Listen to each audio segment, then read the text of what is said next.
Thank you, JC. There's Jeff Hafley with his family walking into the stadium here at Alumni Stadium. That's his paternal family and his football family. Boston College opens up their 2022 campaign here at home. Greg Schiano back at Rutgers and on the road. It's the pupil and the master. Hafley used to work for Schiano. Now they're rivals on the football field. You're watching ACC Network Football presented by Subway. BC running by the Eagle and the fans taking the field here. Looking to improve on a bowl season last year. The bowl got canceled though.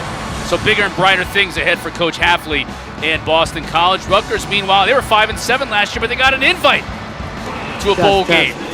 One, Gator two. Bowl, and they'll look to improve upon that this year as well. Along with Mark Herzig, I'm Chris Cotter. Good to see everybody out there. We're happy to be here at Boston College. And when you think about Jeff Hafley, he's one game over 500 over his first 2 seasons. So entering year 3, I think the expectations are a lot higher, aren't they? Yeah, they are. And Schiano expected him to secure that football. You see him check the ball security, but you always got to do that. But right? You're right. In year 3, Jeff Hafley came in. I'm sure he had some goals and set some goals. When you look at the expectations for this team this year, with returning guys like Phil Dracovic, and then comparing him with Zay Flowers, there is expectation to not only win some games, but to make splash in the ACC. You see Phil Dracovic, what he did in 2020 after transferring in from Notre Dame. He threw for 2,500 yards in one season. Then he got injured last year. Look at Zay Flowers, almost 2,000 career receiving yards, one of the best in school history. And then Pat Garrow at running back, a 1,000-yard rusher, probably the most underrated 1,000-yard rusher in the entire country. So you get those 3 big weapons, pair them with a relatively inexperienced offensive line. So you have this, hey, what are we going to be? But we have to be good now with these guys in the last year at BC. Well, you mentioned Phil Dracovic injured last year. I mean, he missed 6 games because of that hand injury. Where is he from a mental standpoint right now, and also physically as he gets into his upperclassman years? Yeah, well, John McNulty was brought in as the offensive coordinator and works a lot with the quarterbacks. And he told us last night, he said, look, I think Phil is probably the most confident he's ever been since being on campus. He has a good feel for the playbook. He has confidence in his arm. He put on about 30 pounds this offseason to just beef up and be a little bit less injury prone. And so I think from hearing from the coaches and from watching him this offseason, Phil Dracovic, he's ready to go. For Rutgers, a lot of unknowns, and part of it is the quarterback situation. Noah Vedral, he's the veteran, but just literally a couple of hours ago we were told he would not start. Injured, he's day-to-day. So now it looks like they'll move to one of the other 2 quarterbacks they've got on scholarship. Evan Simon or the high-level recruit Gavin Wimsatt. Yeah, you talk about high-level recruit. Gavin Wimsatt, #1 player out of Kentucky. You see #7 quarterback overall ranked by ESPN. He's got all the tools. He has all the things that you want from a quarterback, but he doesn't have the experience. Evan Simon, on the other hand, a little bit more accurate passer, been in this system a little bit longer. So we'll see who the Scarlet Knights start with as we get underway. You did the Scarlet Knights bowl game last year, right? Gator Bowl, so you're familiar with kind of the way they ended last year and the way they started this year. Greg Schiano, he's in his 3rd year too, like Hafley, his 3rd year back after that uber successful stint he had the first time at Rutgers. He's trying to rebuild them, isn't he? Yeah, he is. And I think that the Rutgers fans, they have expectations too of Schiano, and maybe expected to be back to where it was when he left right away, but you got to put in some groundwork, and that's what Schiano's talking about doing. Building foundation with his team, getting a bunch of these young guys some experience, and then also, they really worked the transfer portal this offseason, bringing in almost an entirely new offensive line through the transfer portal. And it's just about foundational work, building that foundation, and both these teams are going to really focus up front. How well can their big boys play on the offense and defensive line will dictate their season. BC won the toss, they deferred. TikTok star Danny Longman to kick off. Toe meets leather, and Joshua Youngblood will await this kick down at his own 2-yard line. Rutgers sets up the return. Youngblood's got a lot of room to run and a nice tackle on special teams, preventing a big return by Rutgers. As that was C.J. Burton, the defensive back on special teams, stopping Youngblood from what would have been a long return. Now let's see who Rutgers trots out there, because we still don't know. Is it going to be Wimsatt? Is it going to be Simon? Yeah, well, we still don't know. They're in the huddle. No, we don't know. Schiano making it mysterious on us. All right, let's see. And they're going Wildcat. Oh, there you go. Danny Longman taking the snap. Danny Longman, actually, he started at quarterback when they first got there, this coaching staff, but Danny Longman transferred from BC, so we are underway in the most unusual way. Langan with the carry, give him 4 yards before Cam Arnold makes the stop for BC. And he's going to continue with this. Now he brings in Gavin Wimsatt. Okay, number 2 and number 1 in your hearts. Gavin Wimsatt. There he is. A good look at this young man who was a high-level recruit out of Kentucky.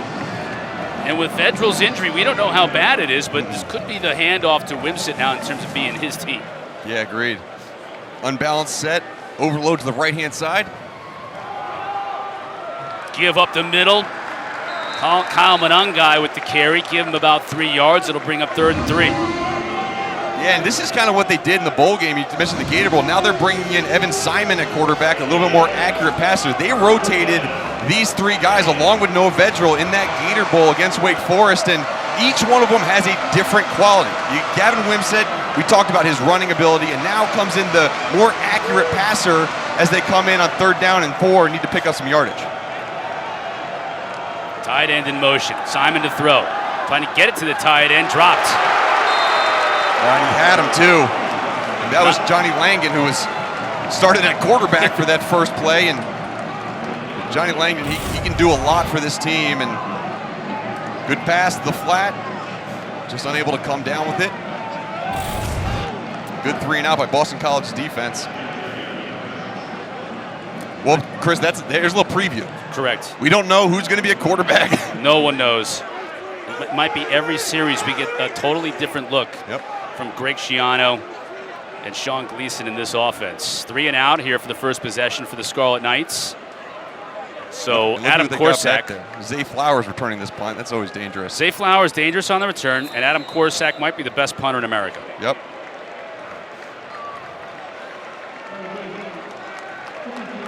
And just like that, we have a delay of game penalty. First game jitters, I think, for both of these teams a little bit here. And you know, Johnny Langman, again, we've mentioned his name 4 times, but he plays quarterback, wide receiver, and then running back, and now he forgets to stay on the field for punt team. You know, can't blame the kid. Got a lot of things going on. Let's see if that affects Korsak. He's got a big leg. Australian-style kicker gets it off to Flowers, makes the fair catch at his 26. Now Phil Dracovic takes over, and we'll get a chance to see him for the first time this season. Here's Phil. You know, he played 6 games last year, had that injury, but you see his first 10 career games. That is just outstanding. Passed really everybody in those first 10 games. Missed the last 6 with that hand injury. And, you know, Todd McShay looks at this guy as a big, strong quarterback that can be like that old school pocket passer, but he has mobility with his feet. That makes him really dangerous. Tight end Takis lines up in the backfield. Fake to Garwell, pressure on the edge, and they get to him. Fumble on the field. Oh, Dracovic fell back on it. Tareem Powell had the ball right there on his fingertips, couldn't cover it up as Robert Longerbeam came from his corner spot on the blitz. It looked like he was almost surprised he had that much freedom. And nice blitz by Robert Longerbeam, and you see him at the bottom of your screen. He just comes on a corner blitz, and that's the type of thing that the wide receiver out there, Jaden Williams, younger guy, he needs to alert his quarterback. Hey, we might get a blitz here. Good job getting the ball back by Phil Dracovic. Good first play by Rutgers D. Loss of about 10. Dracovic now to throw. As a receiver over the middle, complete.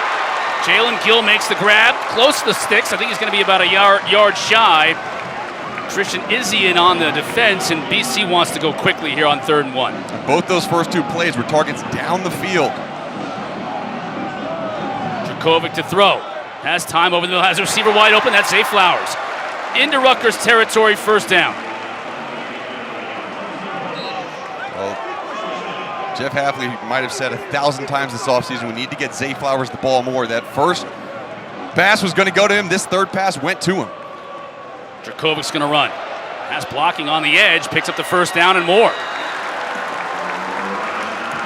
And that's going to make Coach Hafley smile and offensive coordinator John McNulty, because Dracovic went out of bounds before taking a big hit. He did go out of bounds. You still wanted to break a tackle. Jumped over that guy a little bit, but I mean, this speed to this offense, this is not what we saw last year from Boston College. They were a huddle team. This is pure no-huddle, fast-paced offense. Pocket is there to try to hit Garwo, and just too high, too much mustard on that pass as well. Tareem Powell on the stop.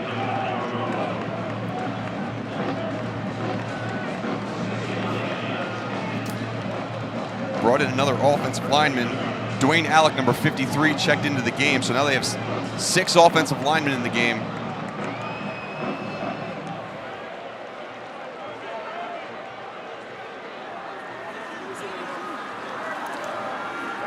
Give to Garwo, bounces it outside. Good job by Rutgers in pursuit. Give him maybe a yard. Powell again on the tackle. Yeah, good job by Tareem Powell. 6'5", 240-pound sophomore out of New Jersey. And when we look at the linebacking core and really, a lot of the back end of this defense for Rutgers, a lot of young guys, a lot of inexperience. And so, with very few game reps, I know Shiano was looking forward to seeing what he's going to get from those linebacker and nickel group. 3rd and 9 for Jakovic. Rutgers brings a little pressure.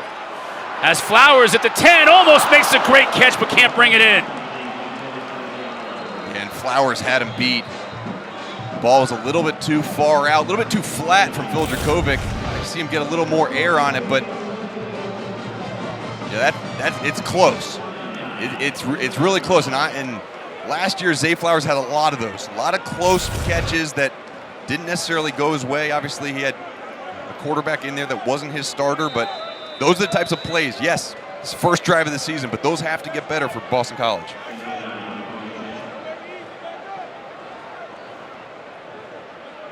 Avery Young to return this punt. Now, inside the 5, beautiful coffin corner kick by Boston College.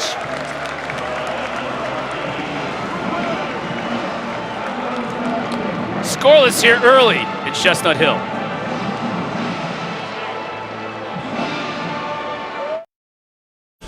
ACC Network College Football is presented by Subway. Try the all-new Subway Series menu. Your pick of 12 irresistible subs. Great uniforms. Look at those Rutgers unis. Ray Lucas back in the day. First Big East game between these two teams back on August 31st, 1991. Kicked off that season. They were two teams that played in the Big East for quite some time, and also when they were independents. Yeah. Northeastern Independents played against each other a bit. Now Rutgers in the Big Ten. Boston College in the ACC. You get a false start against Rutgers to start this series deep in their own territory. Talking to Greg Schiano about his first stint at Rutgers, he said, I always thought we were a Big Ten team. Yeah. I always thought it made sense for Rutgers to be in the Big Ten. They weren't back then, but they are now in his second stint. Yeah, he's this is where we're supposed to be. And I think it helps with recruiting a little bit more Midwest, more Ohio guys, Indiana. On the carry, that's Monangai. Gives him about 4 or 5 yards. Jaden Woodby on the stop.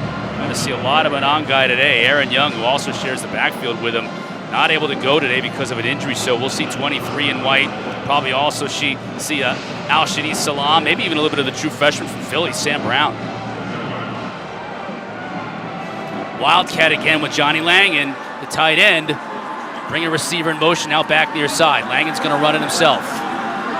For a little room in the middle, got a little room, maybe 4 yards. Still shy of the first down, so they'll bring up a big 3rd down from the shadow of their own goalpost. And good job running on 1st and 2nd down, getting out of that 1 yard line, pushing it out a little bit, room for your all-world, all-American punter if that becomes the case. But right now, on 3rd and 3, you've been picking up about 3 yards a clip on that little Langdon run or Monangai run up the middle. Let's see if they stay on the ground. As Evan Simon's back in the game. Simon to throw. Has all kinds of time. Now it breaks down and he gets horse collar down around the 5. Then it forces an errant throw, and that'll force Rutgers to punt. Sheeta Salah with the pressure. Yeah, and they are counting on Sheeta Salah to pick up where he left off with an injury. You see him at the top of your screen. Good job of getting your arms and pushing back the offensive lineman. That's Willie Tyler, transferred from ULM, super senior. And Sheeta Salah, when he first got to campus, there was a lot of expectations around him with his size, his ability. He's put on about 20 or 30 pounds, and you saw that power he had. Good bull rush. More flags. Another penalty on special teams against Rutgers. False start. Offense number 0, 5-yard penalty, 4th down.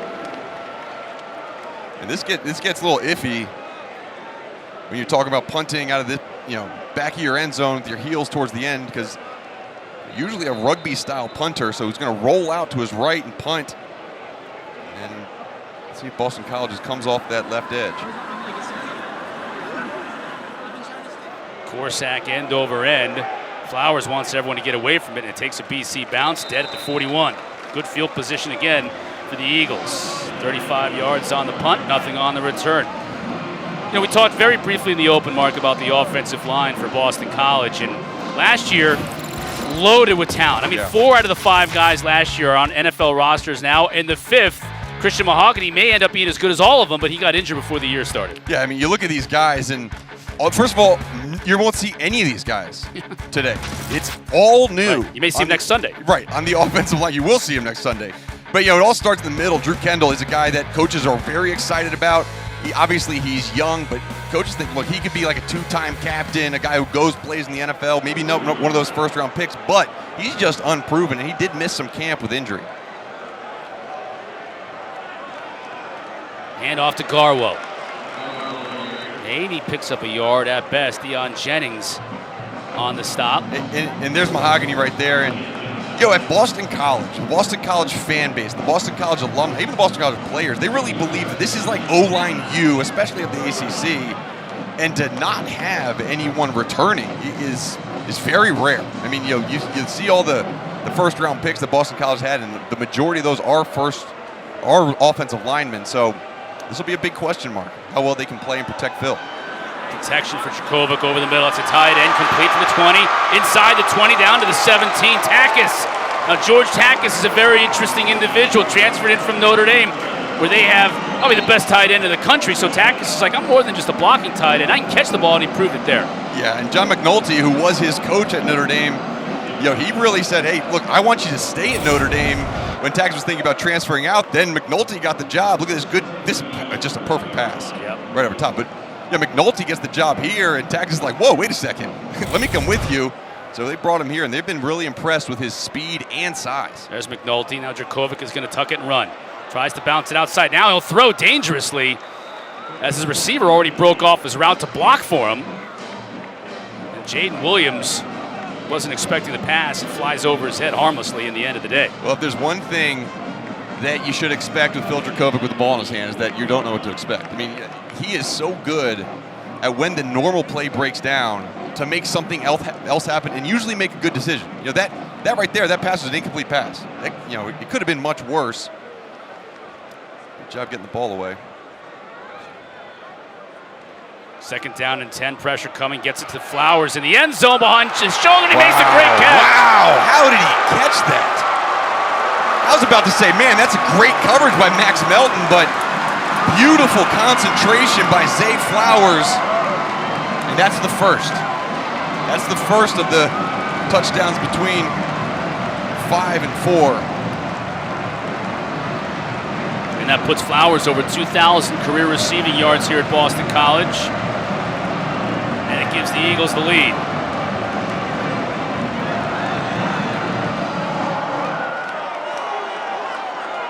Connor Litton for the PAT. Splits the uprights. 7-0 BC here early. Zay Flowers in the slot, makes a good move on the outside. Watch this concentration. Comes down for the first touchdown catch at Alumni Stadium.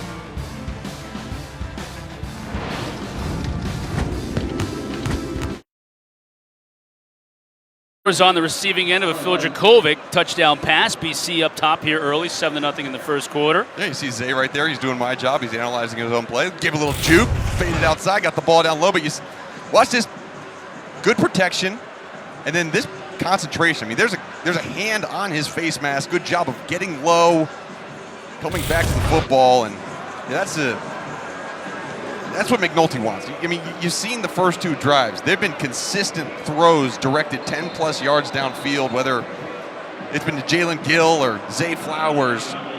They want to be a vertical attacking offense, and then that's what opens up some things for Pat Garrow in the run game. Youngblood's going to watch this one sail over his head, touchback. Get a chance to see this Rutgers offense, multi-dimensional Rutgers offense here early. And really the question is, okay, do they how comfortable do you feel with the downfield passing game, right? You know, when you're playing a team like Boston College that will throw the ball a lot downfield, and if they are successful, you know, sticking with the 2-3 yard gains on the ground, you know, it's good early, but you got to be able to open up the defense a little bit. And we get Wimsett in the game again, a quarterback. Al-Shadi Salam is flanking Wimsett in the backfield. Langan in motion. Wimsett to throw, pressure up the middle, tries to get it to his back out of the backfield and does. That's Salam, picks up about 7 yards. Cam Arnold from his linebacker spot going out to the sideline and make the tackle. Nice job by Wimsett. Bryce Steele is coming on an inside blitz. Good job of getting the ball out there, finding his guy, picking up gain of 7. Now Rutgers wants to move a little quickly. Wimsett will run it. Langan out there making a block midfield. He's got good speed. 40, 30, trying to stiff arm a defender at the 20. That's where they'll track him down. Loses the ball, but he was down already. And there 48 yards. There it is.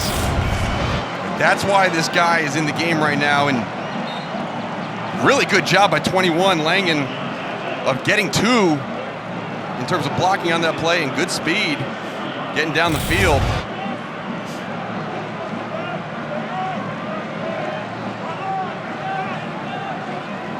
Boston College, another team that, again, inexperienced at linebacker. They're excited about what Cam Arnold's doing. Was a safety. This is his 2nd year at linebacker. Bryce Steele, first time starting. Give to Langan on the end around. Nice play. Defense is there to stop him after a 2-yard gain. Cam Arnold again. Cam Arnold, man. Cam Arnold came up and just annihilated the blocker. Really good job.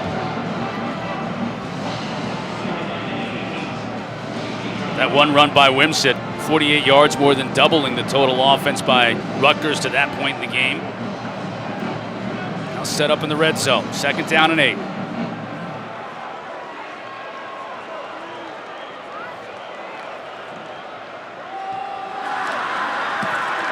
Give to Monangai, he lowers his shoulder, give him about 3. And, you know, this is a point of emphasis, too, for this Rutgers team. Not great in the red zone last year. They were 110th in the nation in terms of coming away with scores in the red zone offensively, and this 3rd down's big. A lot of substitutions for Boston College. And Rutgers did not substitute. Or Rutgers did substitute, so Boston College had an opportunity to get his guys on. Hafley didn't like what he saw, though, wants to talk things over. First time out. Big Boston 3rd down in the College. red zone defensively, wanted to bring his guys over to make sure they were all lined up correctly. You can see him having a word there with C.J. Burton, one of the young cornerbacks.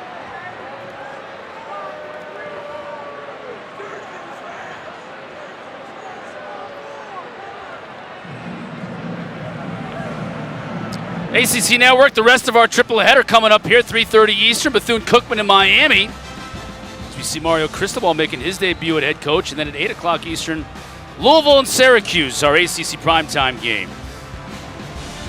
More Malik Cunningham. He's one of those guys you're like, he still has eligibility left. Malik Cunningham is still there. Yeah, he's still there. And he's going to make a lot happen tonight. Yeah, make a lot happen. And, you know, the offense really runs through him, and they've done a good job of recruiting at Louisville. They had a bunch of really, really young guys last year. Excited to see how they've developed this offseason. And there's a guy right there who's excited to see how his defense is going to hold up on 3rd and 5 in the red zone. Wimsett's going to throw quickly into the flat. Finds his receiver. Nice job defensively to come up and make the hit and prevent Shameen Jones from getting even more than he did, but he's right at the stick. Yeah, it's going to be close. And I don't know if I know anything about Greg Schiano, even if they don't get it, which I think they signaled that they do get it here. They did. I feel like Schiano would have gone for it. He had to get right to the 10. And that elbow came down just short, but it looks like the ball is also the heel of the ball is just short of that line, and they measured it good. 1st down and goal. Monangai in the backfield gets the handoff up the middle. Right into the teeth of that BC defense. A little pushing and shoving here on the outside between Sean Ryan and cornerback Josh DeBerry. And Shiano, I love when you get a new position group that is, hasn't played a lot together with this offensive line for Rutgers, and they're just pounding the ball at the middle. They're saying, look, we got them big dudes up front. We go like 320, 315, 300, 335, 330. All right, we're going to run straight, try to get 2 or 3 yards in these inside handoffs. Wimsatt to throw. Into the corner of the end zone, first tight end. Langen, a lot of pushing and shoving, and now we get a flag.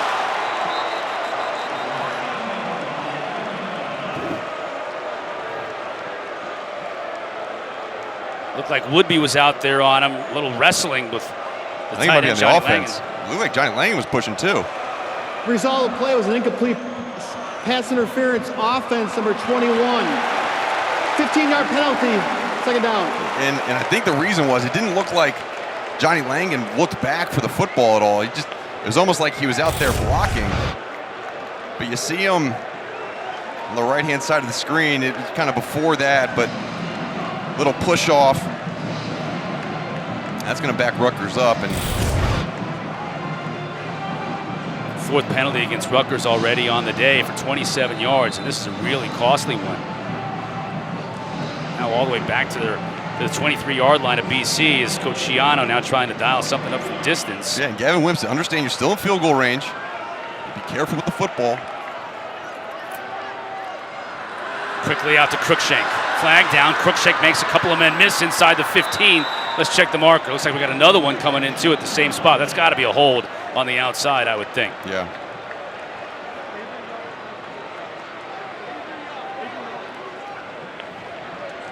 Possibly a legal formation and then also a hold, but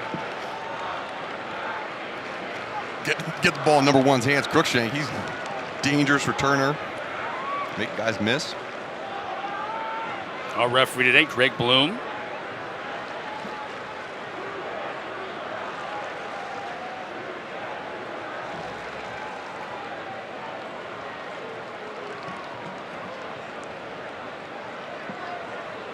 And see that, that penalty's hard too. We'll see what it actually ends up being right here, but if it is holding.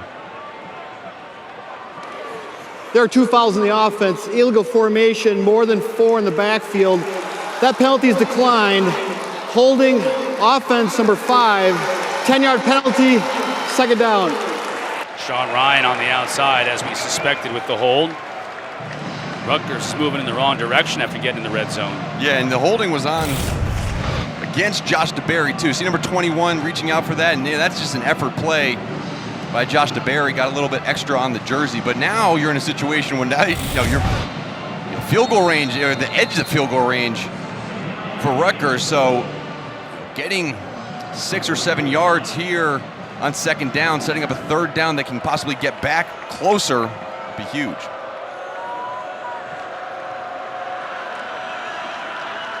Fake to Manon guy. Wimsatt will throw. Has all kinds of time down the middle of the field. Overthrows his receiver. Intended that time for Joshua Youngblood, and Elijah Jones was on coverage. And those deep ball accuracy, that's one thing that Wimsatt's working on. The coaches have worked on that with him. Sean Gleason told us, he's gotten a lot better in the intermediate, short passing range in terms of his accuracy. And some of those long balls of just getting the ball placed correctly have been a difficult challenge. And on third down, this is like 3rd and a mile. It's kind of like just protect the football, don't turn the ball over. Another flag on the play.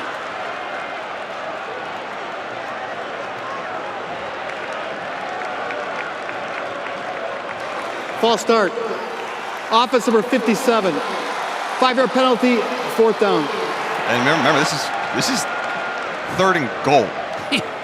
They were at the 8-yard line just moments ago. Yeah. Now they're at the 38-yard line. Yeah.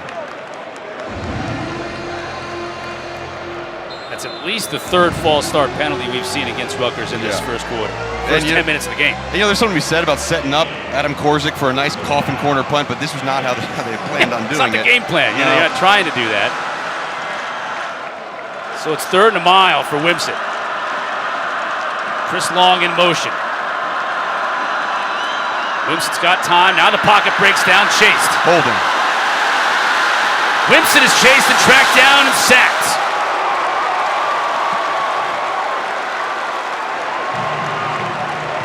That was Jalen Blackwell who chased him down and dropped him for a loss. Yeah, good speed by Jaden Blackwell. It was Offense also number 72, holding that penalty is on that call. declined. Fourth down. You see the holding right there on 97, but they are excited about number 2, Bryce Steele, and number 8, Jalen Blackwell at that linebacker position. We talked with Coach Lukabu, the defensive coordinator. He said these guys are what you see in the SEC. These are the type of speed and size you get from linebackers in nowadays football, and really good play. Bring it down for the sack. All right, Adam Korsak, the punter for Rutgers, only 1 touchback in his entire career, and that was because the coach asked him to punt it through the end of the end zone. So he takes pride in never having purposely gotten a touchback. This one's got a chance, though, inside the 5, and that's what he does. I mean, kills it perfectly inside the 5-yard line, and that's where BC will take over when we come back. Job well done for Korsak, but not the Rutgers offense. Couldn't put any points on the board there. Last time Boston College had the board, Mark, didn't have a whole field to travel, and they didn't need long to travel. No, it only needed 4 plays. This really amazing pass over the middle to their new tight end, George Takis, set up this perfect pass, and really good adjustment by Zay Flowers to catch the ball in the end zone. And that's, they started with amazing field position. Not so much here as they're backed up in their own goal line. From inside his end zone, Dracovic takes the ball and gets it to Garwo. Now Garwo has much more speed this time around. He's lost a little bit of weight, Mark. He's leaned up, and maybe that helps him with the speed in terms of being able to bounce it outside and break a long one. Yeah, and coach's talk, he's not going to be a guy that is going to break an 80-yard run. Just, not that same top-end speed, but he has such good agility, such good vision of the hole. Did a really good job here. Good. Watch that left side of the offensive line. Did a good job of sticking on their blocks, especially number 74, Finn Dristine. Good job by Garwo finding it. Now he's under center. Takes a snap, fakes it to Garwo. Play action. Downfield for Takis. Defended on the play well. Yeah, good coverage by Jordan Thompson, the defensive end who was running with the tight end. That is not an easy cover, and Phil saw that. He said, look, I know number 14. That dude's not a DB. Let me try to throw it out there, but good job of making that coverage. Really impressive.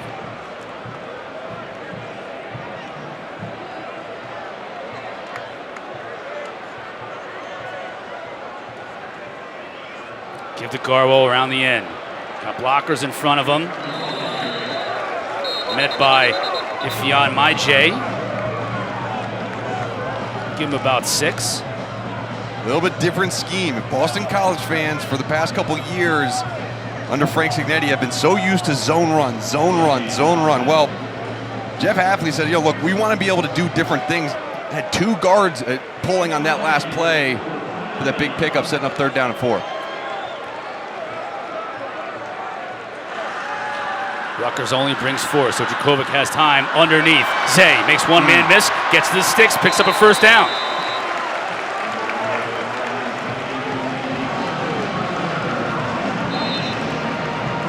Well, Tim Lukabu said, I don't know if I've ever seen the first guy tackle Zay, and that still holds true.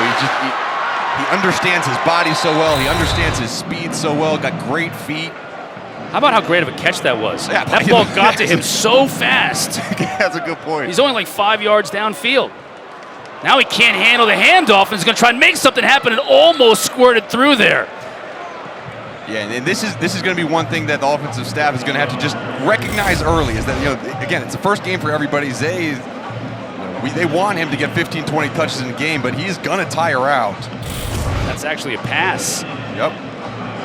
Dracovic just popped it up in the air for him, but it wasn't ruled a pass. It was ruled a handoff. I believe it was. It's 2nd down and 10. The result will be the same pretty much either way. Yeah. Not good for BC, and a good 1st down defensive stand for Rutgers. See what BC can do now behind the chains. Good size hole for Garwo. Shuts down quickly. Powell on the stop for Rutgers. Picks up 3. So 3rd down and 7. Good opportunity for Coach Shiano and Harris-Simiak. Joe Harris-Simiak, the new defensive coordinator. They got 5 new coaches on Rutgers defense to make a defensive stop right here and get the ball back. Yeah, got 5 new coaches on Boston College offense as well. And Zay Flowers back in the game. Down the bottom of your screen. One-on-one with Max Melton. Got Alex Sinkfield in the backfield for BC. Good pass catcher. Zay Flowers underthrown and intercepted. Great play. Beautiful play by Christian Braswell.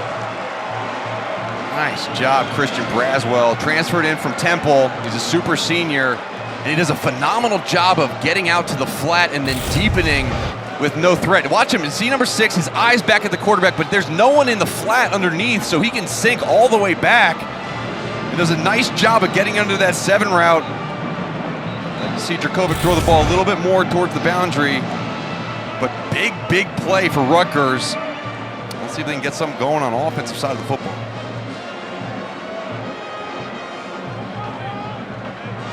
First turnover of the day for BC, and Evan Simon coming out now at quarterback for Rutgers.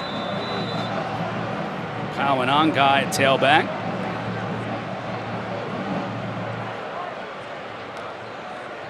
Simon to throw. Manongai out of the backfield. Got out to about the 45. Good pickup on first down before Jalen Blackwell could make the stop.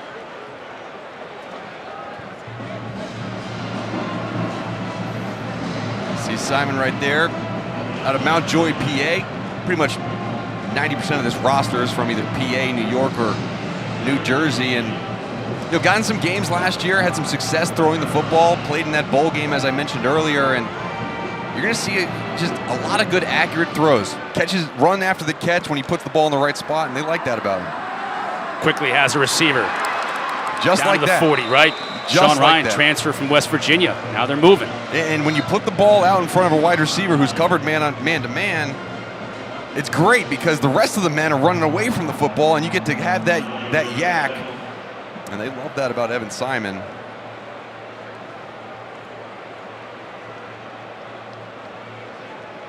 Sean Ryan, part of this receiving core that got the influx of 2 big-time transfers, not only himself from West Virginia, but also Taj Harris from Syracuse, who could be a return man if you need him as well. Haven't called his number yet today, but I'm sure we will. Flag down on the play, or a whistle.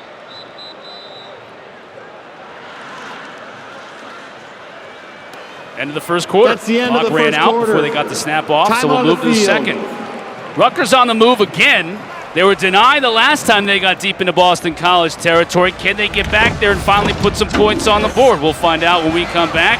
Zay Flowers knows how to put points on the board. 6 for BC. They lead early. Nothing Boston College on top of Rutgers as we start the second quarter. Look at that street sign on the north end. That's exactly what driving around Boston's like. There you go. Turn right, turn left. Every Italian word I know is on One-way that street. sign. One-way street. Now one way the other way.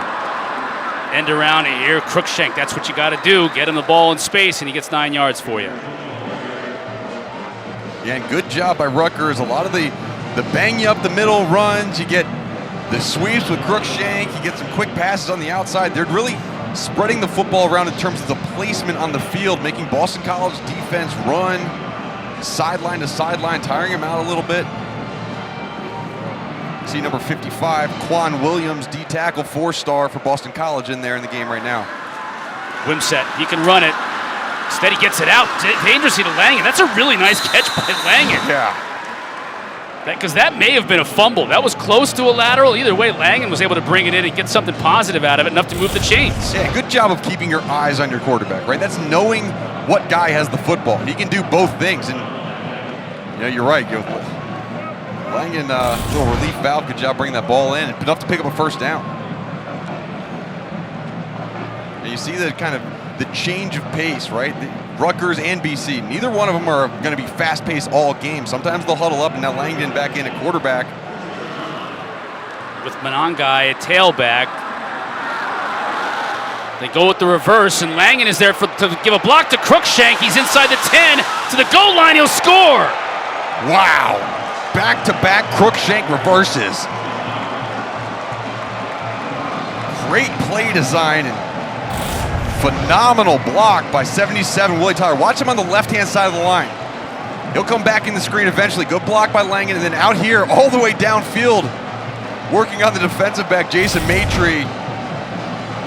And that's why Aaron Crookshank's on this team. They brought him in as a transfer from Wisconsin. He was An all Big Ten returner for Wisconsin. And now he's doing the same types of things here at Rutgers. The Irishman, Jude McAtamney, with the point after try. Good snap, good hold, and wide right. Off the post, and this is, boy, the special teams for Rutgers have not been stellar today, and that's another example. 7-6, unable to tie the score, but Cruikshank was able to find the end zone for the first time on the day, and it's 7-6 BC on top. Okay. 7-6 our score in the second quarter. Jude McAtamney will kick off for Rutgers. Cruikshank on that drive. 2 carries, 35 yards. That one pop pass was ruled a carry. Yeah, and I don't know if it should have been. But it was. It's all right. He'll take the 35 yards and he'll take the touchdown. Yeah. So will Rutgers, even though they still trail because they missed the PAT.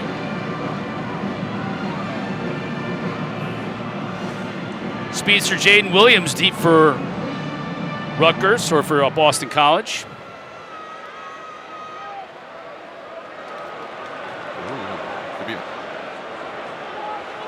Coach Chianos wants to make everything interesting today.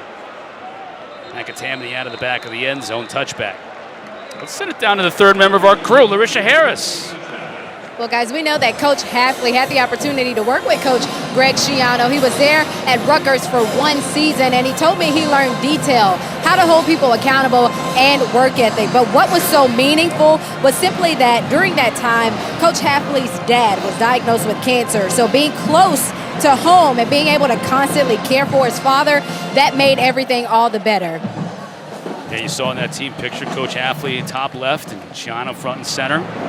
Yeah, when Hafley was telling us about that story too, he was at Pitt and was pretty happy there, but he got that news of the diagnosis for his father, and it just so happened that Schiano had known him as a recruiter and called him right around the same time, and Hafley hopped on that. His father thankfully lasted about another year, and he got to spend a lot more time with him because he was back home in New Jersey where he grew up, and talking to Hafley, very thankful for that opportunity from Schiano.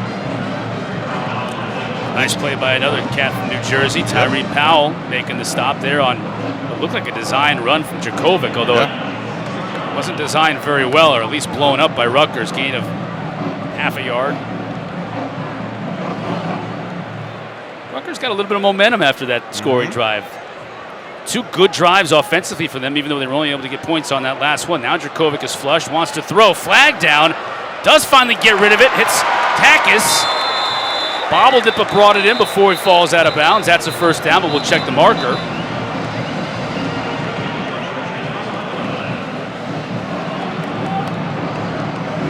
Holding. Offense number 67. 10-yard penalty. Second down.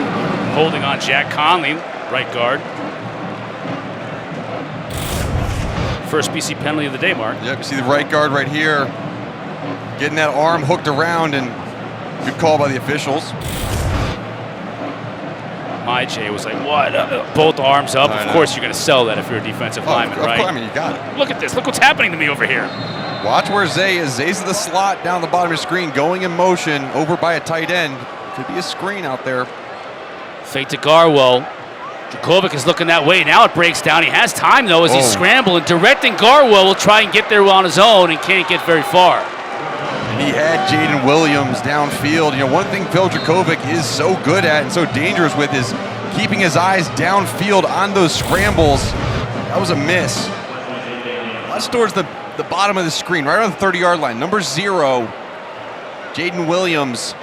You see, he comes open right here. Oh. And he is wide open. And Phil Djokovic, if he had the eyes downfield a little more, that's a play that he can make. And now bring up 3rd and 2 sticks.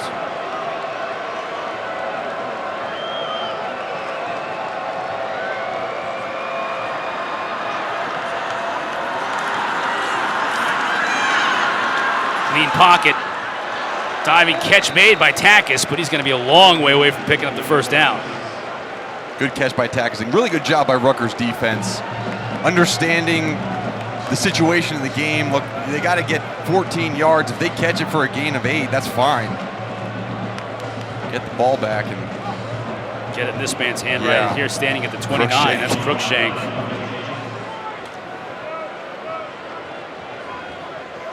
Danny Longman will put a toe into it. Wobbly kick that Crookshank is going to let bounce, and it takes a nice BC bounce. Down just outside the 25. And we'll see Rutgers again back out on the field. You know, the old adage, if you don't have one quarterback, if you have two quarterbacks, you have no quarterbacks. Well, Rutgers sort of has three quarterbacks because they're using Johnny Langan in the Wildcat. And yet on those last two drives, it seems to be working for him, other than the penalties on that first drive that backed him out of scoring position. Yeah, and, you know, that's what Schiano and the staff's talking to these guys right now. Like, look, let's settle down. We had a good drive last time out. Let's try to repeat that. Move the ball downfield. So far, it's a 6-7 game. This is a field position game. Let's keep our heads and play our type of football. They've outgained Boston College so far in this game.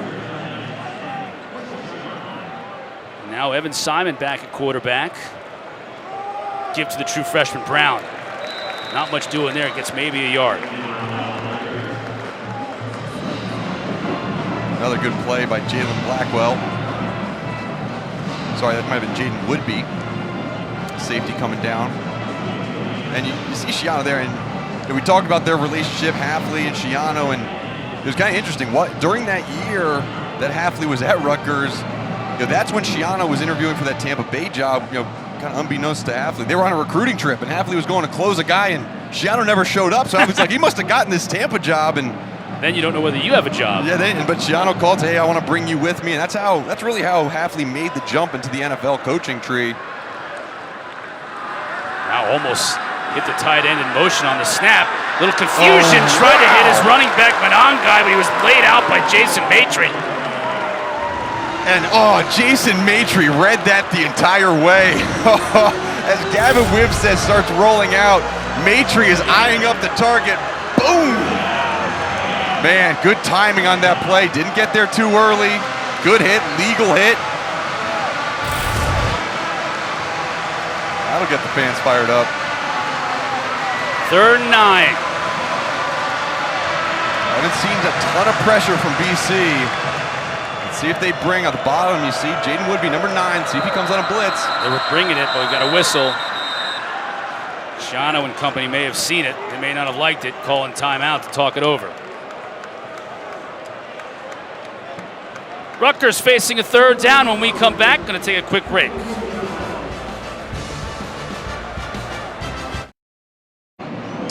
7-6 score here in the second quarter. You know, Coach Hafley was not only DC at Ohio State, but defensive backs coach in the NFL with Cleveland, San Francisco, Tampa Bay. Tem Lukabu also NFL experience, now the DC here. Look at that turnaround, Mark. Yeah, you know, when they first got here, you talked to Tem Lukabu, and he analyzed the defense, and look, it just wasn't good enough. And nothing against anyone who was here before, just this is not what's going to get wins in the ACC. And you look what they've done. I mean, they shaved out about 130 yards from the total yards and about 10 points, and that makes a huge difference. And they were the number 3 pass defense in the entire country last year, and it's because of situations like this, getting teams in 3rd and 9, and they have huge experience at defensive backs. Obviously, they have great coaching. And right there, you see number 20, Elijah Jones, probably one of their best cover guys at corner.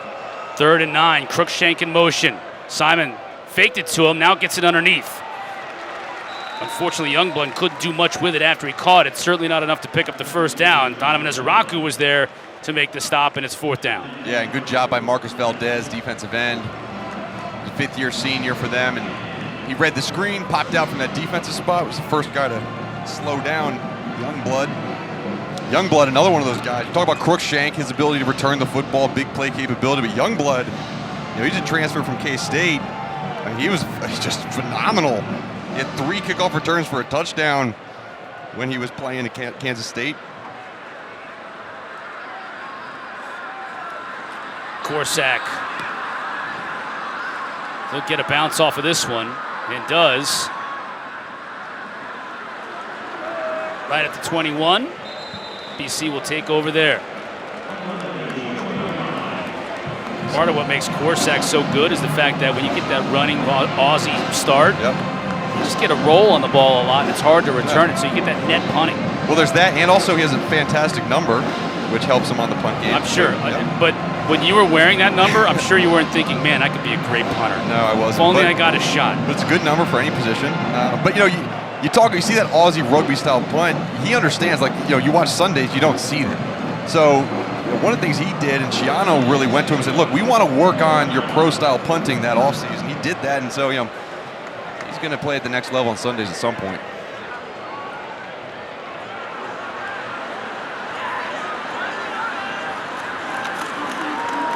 Kovic to Cam Barfield, and here's another young player that Boston College coaches are very excited about. Barfield, a true freshman from Bishop Gorman in Las Vegas. Yeah, they're excited about him, and rightfully so. They got a lot of guys. A couple young running backs that we might see. Alex Broom, another one. But we look at this. You look at this running back.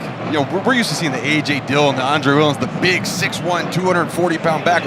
These guys are 5'7", 5'8", 5'8", 5'8", 5'9". I mean, they're small, but they're powerful guys. Yeah, the days of 12 personnel and a 230-pound back in there are probably gone here at Boston College. Gone everywhere. Kovic looking to throw. Sidesteps pressure. Hits Zay underneath. Now what can Zay do after the catch? He's got a block. Got another one downfield by Jalen Gill. Gets it into Rutgers territory. Filter Kovic doesn't have to run to be effective with his feet. Just look how he stops here. Bam! Give myself a little time, scoot through, and then Zay Flowers those hands. You caught the ball with his fingertips, picked the ball up, and doesn't even need his mouthpiece. Might look at it to see if the ball touched the ground or not. But temporary whistle on the play. Looked like we had an equipment malfunction. Now everything's back straight and ready to go. There you go. 5 catches, 70 yards on the day so far for Zay Flowers, and a touchdown. Kovic still to throw. Steps up, Takis. You can see those hands. Did he hang on to it? He did. Yep. And you're going to get a mix with John McNulty. You're going to get a mix of some of the college zone read stuff, some of the pulling guard, power runs. But then that was just a pure tight end option. That Dallas Cowboys have run that forever. Tony Romo and Jason Witten made millions and millions of dollars on that exact play. So you're going to get some of that pro influence as well with this offense. 2nd down and 6. Freshman Barfield in the backfield. Somebody jumped. Officials had to blow the whistle on that one, as Bailey was in the backfield for Rutgers.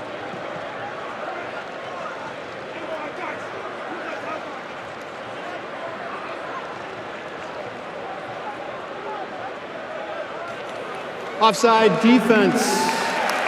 Entering the neutral zone, touching offensive lineman, 5-yard penalty, first down. Another false start / offsides call. Correction, the line of second scrimmage down. against Rutgers. Seen so many of them already here in the first half. 7th penalty of this half against Rutgers so far.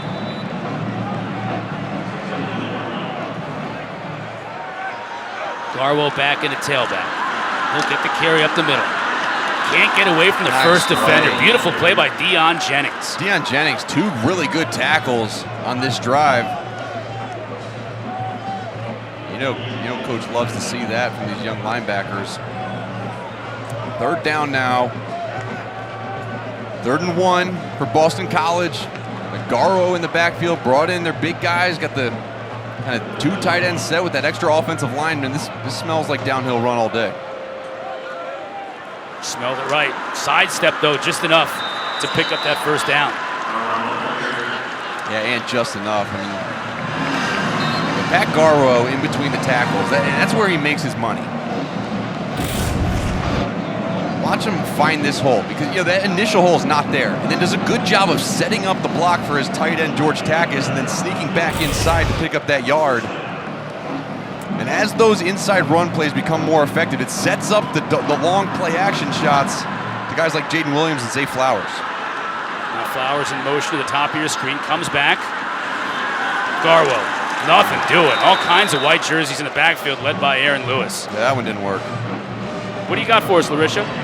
We've been talking about Filter Kovic and also seeing, how mobile he is. He's big, he can move. We know his throwing ability, but the uniqueness that offensive coordinator John McNulty says he really admires about Field is just his thoroughness. He's very detailed, and he can see everything on the field, and I think, Mark, you've noticed that as well. Oh, yeah.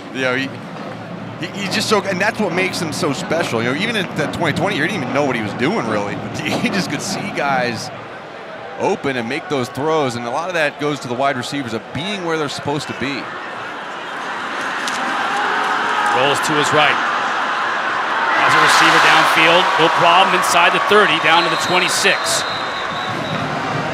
That's one of those plays, right? You know, yeah, the wide receiver's where he's supposed to be, but you tell quarterbacks, let's not throw the ball back across our body into the middle of the field, but Jurkovec can do that because of the accuracy and knowing where exactly the guys are going to be.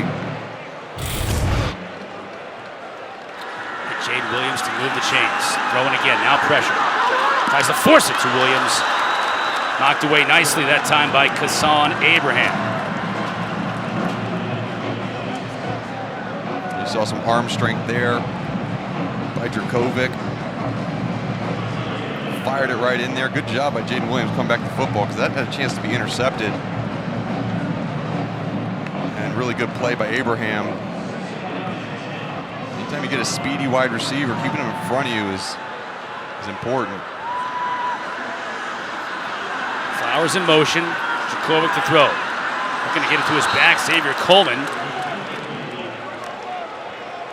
Nothing doing there. Keontae Hamilton applying the pressure. Now we got 3rd and long. Yeah, good pressure. You know, this is a short pass. It's a quick 3-step pass, but just much too much penetration. You see right there, good job of using his hands like Keontae Hamilton. But Jack Conley, you know, you got to get a better block on there, protect your quarterback in the 3-step game. Now 3rd down and 10, right on the edge of that field goal range, so a few yards will be beneficial, but they don't want to settle for field goals here. Alex Sinkfield in the game now, tailback for BC. Good 3rd down back, can catch the ball out of the backfield, stays in the block. Now he comes out into the flat. Jurkovec trying to go downfield, though. There's Zay at the 10. Inside the 5, he'll score once again. Well, the offensive line held up on that one, gave plenty of time. Jurkovec found his man, Zay Flowers. Hit him in stride, streaked into the end zone.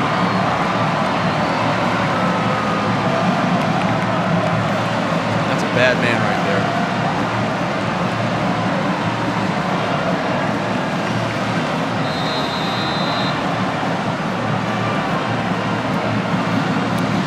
Litton on for the try to extend BC's lead to 8 points. And he does just that. When that young offensive line gives Jurkovec time to throw, I got a feeling he's going to find 4 downfield. Time on the field. 2 touchdowns on the day for Zay Flowers. All Eagles in the first half.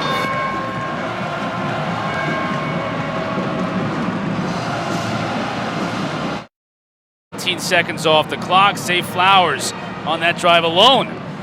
Courtesy had 2 catches of 57 yards and the other score, by the way, of his day. He's had 2 so far today. Jurkovec having a nice day so far as well. And BC extends their lead.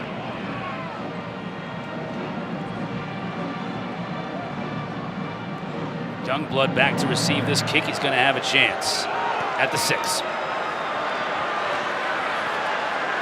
Tries to get outside and does initially. Lowers his shoulder, gets up to about the 33. Mark, what'd you see on this touchdown catch? Yeah, first of all, the offensive line did a phenomenal job. You know, we talk about their youth, but look at that pocket that Phil Jurkovec has to throw it. There's not a guy within 5 yards.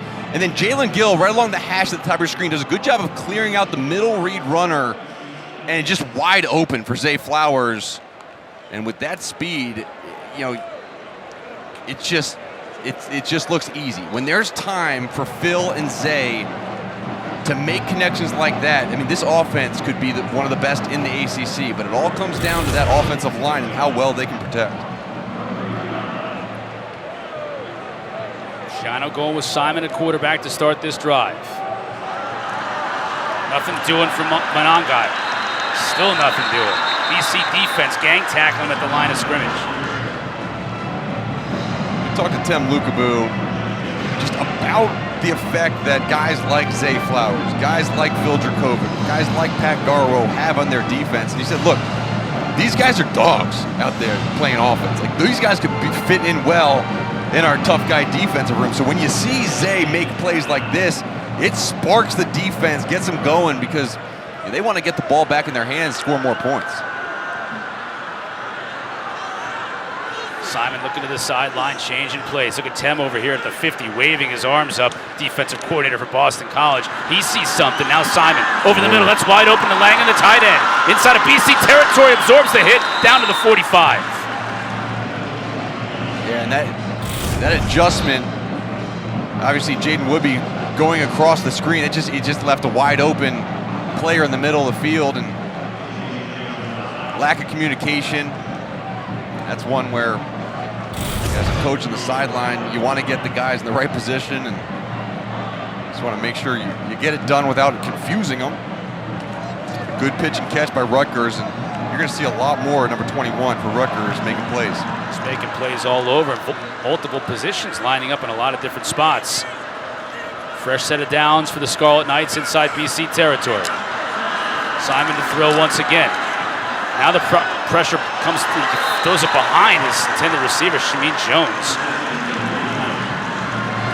Good pressure by Marcus Valdez, defensive end for Boston College. Rutgers going fast.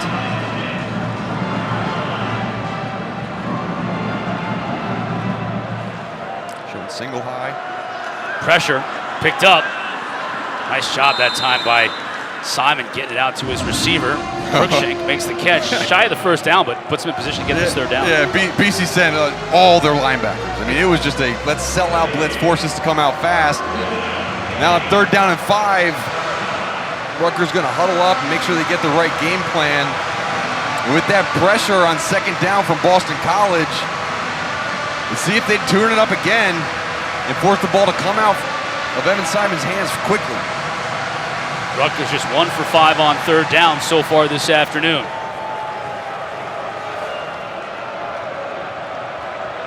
Langan in motion. Simon looking his way. Now comes back this way. Manangai out of the backfield, can't get anywhere. Lost his footing, and by that time the pursuit was there, led by Jaden Woodby. Good adjustment by Boston College. They saw the tight condensed formation, changed to cover 3, a zone drop, and watch Woodby's eyes. Quarterback comes back to him, good break, keeping the ball inside, good form tackle. And Boston College defense gets off the field. Zay standing with his heels on his own 10. Corsack trying to pin him deep.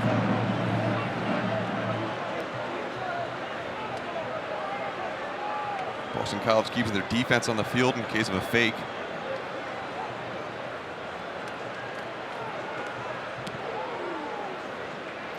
Corsack is going to do this once again if he gets help from his teammates, and he will inside the 10. They'll mark it at about the 8-yard line. Time on the field. 14-6 our score. BC one final shot with about 2:15 left to go to put more points on the board when we come back.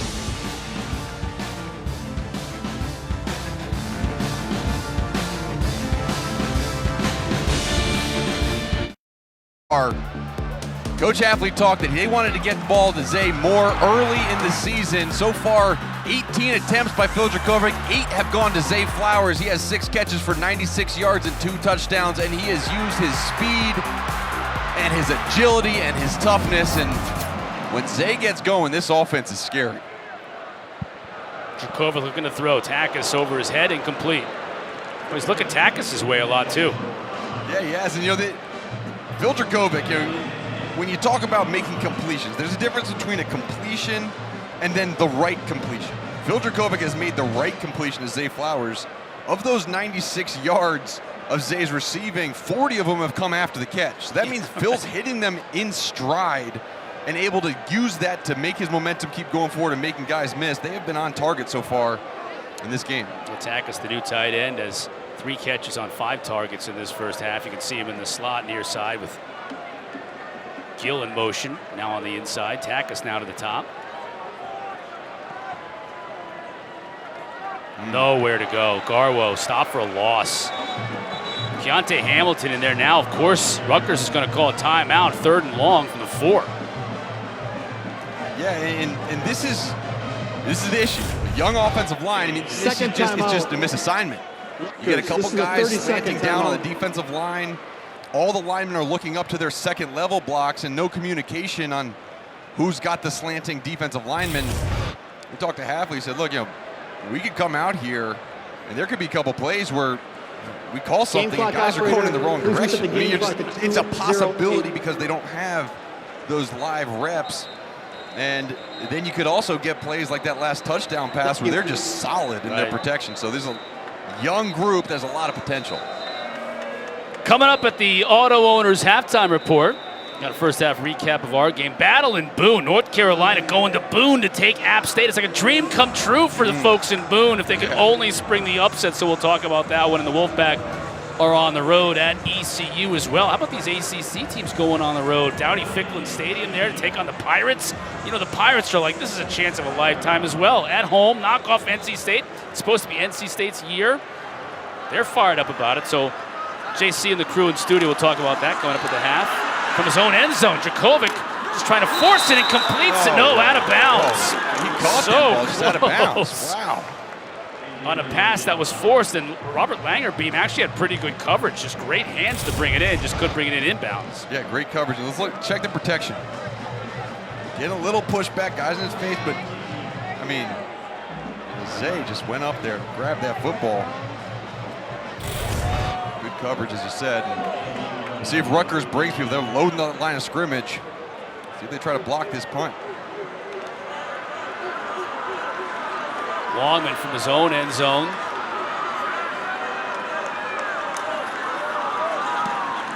Nice punt. Nice kick, spiraling high and driving Crookshank to midfield. That's where it goes out of bounds.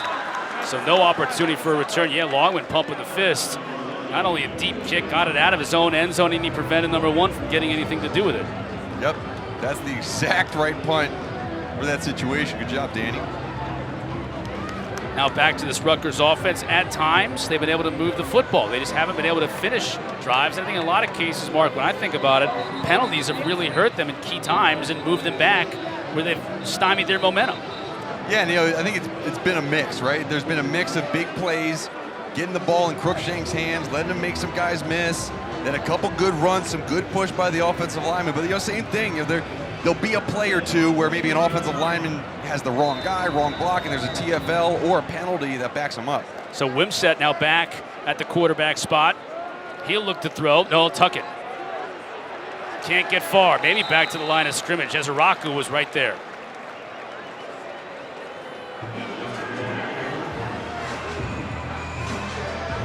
One timeout on the board for the Scarlet Knights.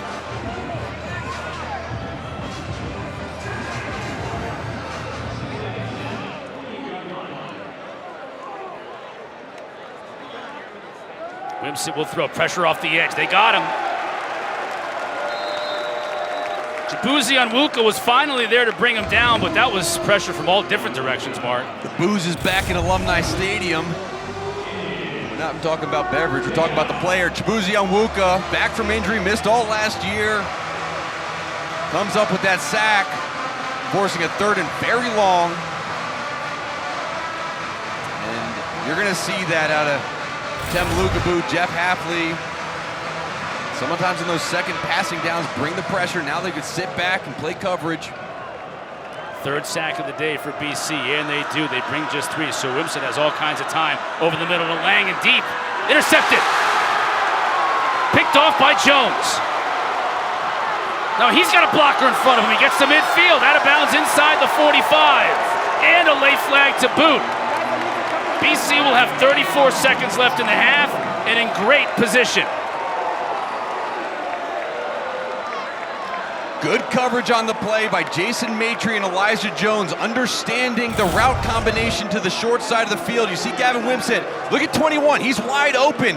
However, he doesn't see the fact that the corner is sinking deep because there's no threat in the flat. That is very good job understanding the route combination and where your help is going to come from by both Maitre and Elijah Jones. Then you see this late hit low by Gavin Wimsett. And that's going to be a development process for Wimsett. You got to not only trust your eyes, but trust your study and understand your own offensive play, and that could be a threat. But huge turnover and huge flipping of the field position. Remember that punt from Danny Danny Langman, he, was out of his own end zone, and now Boston College takes over with the ball at the 31-yard line, trying to get a score before half. Got 2 timeouts too, so you really got plenty of time here to do whatever you want to do. Don't be surprised if you don't see a shot right here on first down to the end zone. Sink field in the backfield with Dracovic. Here's Gill in motion. Dracovic looking to Zay. Now he's going to tuck it and run. Stiff arms a defender, picks up about 3. Not the best play. 34 seconds left to go in the half. Now 25. They'll have to use one of those timeouts. Yeah, they were looking for that deep shot. Don't you just throw that out of bounds? I guess Dracovic thinks he can make more than just 3 yards on that play. Yeah, he thinks he can get at least out of bounds. Yeah, and you got to wonder, right, like what's going through Dracovic's head in that moment, right? You missed so much time last year with the broken hand. The coaches have been harping on him all year. Let's slide. Let's get out of bounds. And he's like, I'm going to make 20 yards on this. And now he's running the ball. He's like, oh, what do I do? Do I stiff arm? Do I go down? Do I throw it away? Hey, coming up at 7 o'clock Eastern, the ACC Huddle crew back to wrap up the afternoon games with highlights, breakdowns, and interviews with players and coaches, including a preview of the Louisville-Syracuse game at 8 o'clock. Then after that game, they'll be right back to wrap up the entire day in college football in the ACC Network right here on the ACC Network, and also streaming on the ESPN app.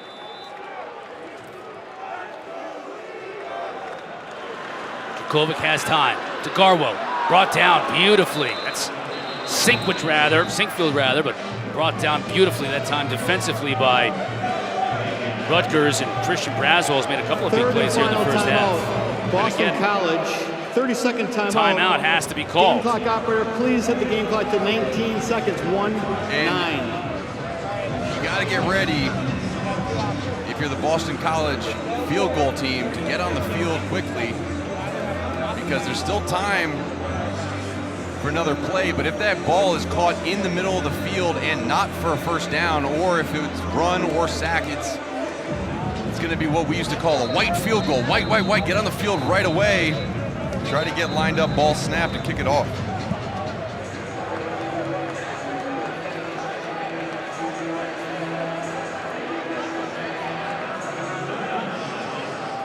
It'd be in third down here. If you don't pick up the first down mark, to your point, you can't spike it. So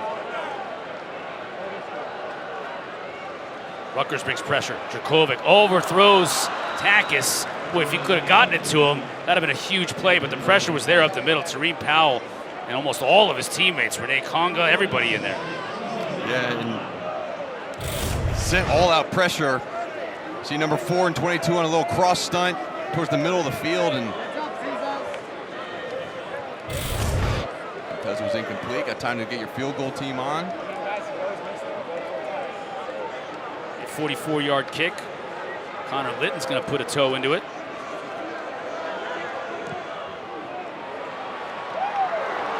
And no good. The interception, the long return, ends up not costing Rutgers anything, and Coach Schiano is fired up about it. His team down just 14-6. Yeah, Coach Harris-Simiak, the new defensive coordinator for Rutgers, he was fired up too. Yeah, it's a big stop.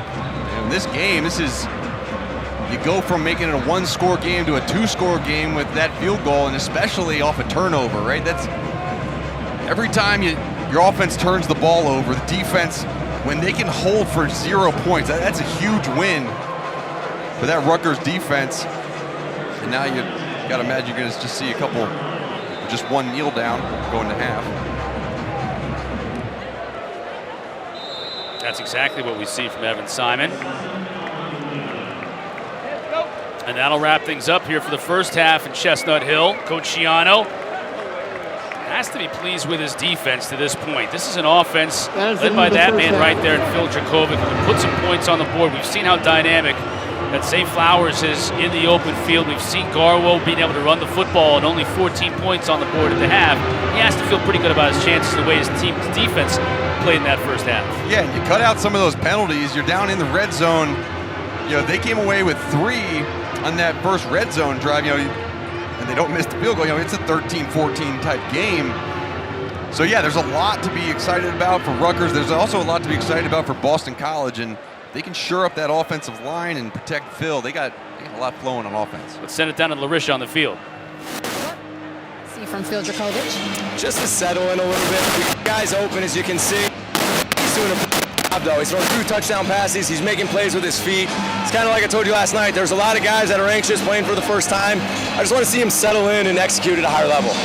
What impressed you the most with your defensive play this first half? Just them being resilient. You can see they're anxious. They're getting a little tired there. The emotion, just their fight. They crossed the 50 a few times, and we kept them out of field goal range. I think they're doing a pretty good job. We just got to tighten some things up. Thank you so much, Coach. Thank you, guys.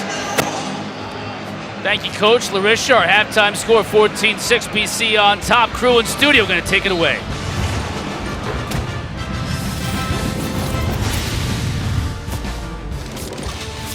Welcome to Owners Insurance. Simple human sense.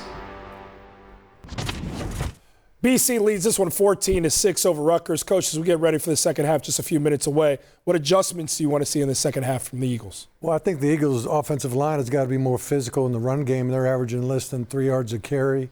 You got a back like Garwo. I mean, let's get him humming, which will obviously help your play-action pass. But I think a couple times they protected extremely well, but they got to get more physical in the run game. Defensively, I think you add more pressure on the quarterbacks of Rutgers. They're playing 3 different guys. No one's necessarily gotten to a rhythm. You already saw the quarterback throw a late interception right there. So keep providing that pressure and get the ball out. Coach, I'm with you. I want to see that physicality. I want to see guys making less mistakes. There's been some MAs, some missed targets, which what does that equal? Tackles for loss, first sack. And that really hurts your average there. Want to see that in the run game. Get that going. Get Patrick Garwo III the ball and really establish that dominance. That's what BC is, ground and pound, and then let's get that passing game going. Initial impression of Boston College's defense in this one so far, EJ? They've been making plays. Whenever you have a late interception like that, Jones made that, and then the big return, giving his offense an opportunity to make the points. That's the offense's job to go ahead and capitalize on that, but the defense is doing a good job thus far. Love that what we've seen from the defensive backfield. Like that's going to be the standard, but also up front. I mean, those guys are getting pushed. That was my biggest thing for that defense. I know what's in the back 7. What can you do up front? Those guys have gotten after the quarterback, a couple of sacks, nice tackles for loss, and Coach, just overall seeing that physicality and seeing some playmakers emerge on that defensive line. Yeah, I agree. I think that BC has done a nice job to this point. On defense, they got to keep that up, and I think they'll be fine. Yeah, it's close one right now, 14-6. We'll take you back out there in just a second. But a reminder, make sure you lock in with the Huddle crew. We got you covered leading up to pregame for our primetime matchup, Louisville and Syracuse. We get you rocking at 6:30. And then, of course, to wrap all the week one coverage, we got your postgame hour-long show. It's Huddle. Make sure you check us out. It's also Zay Flowers. Saturday, it's Zay Day. 2 touchdown catches in that first half. What's he have in store for the second? Stay tuned. We'll see you postgame.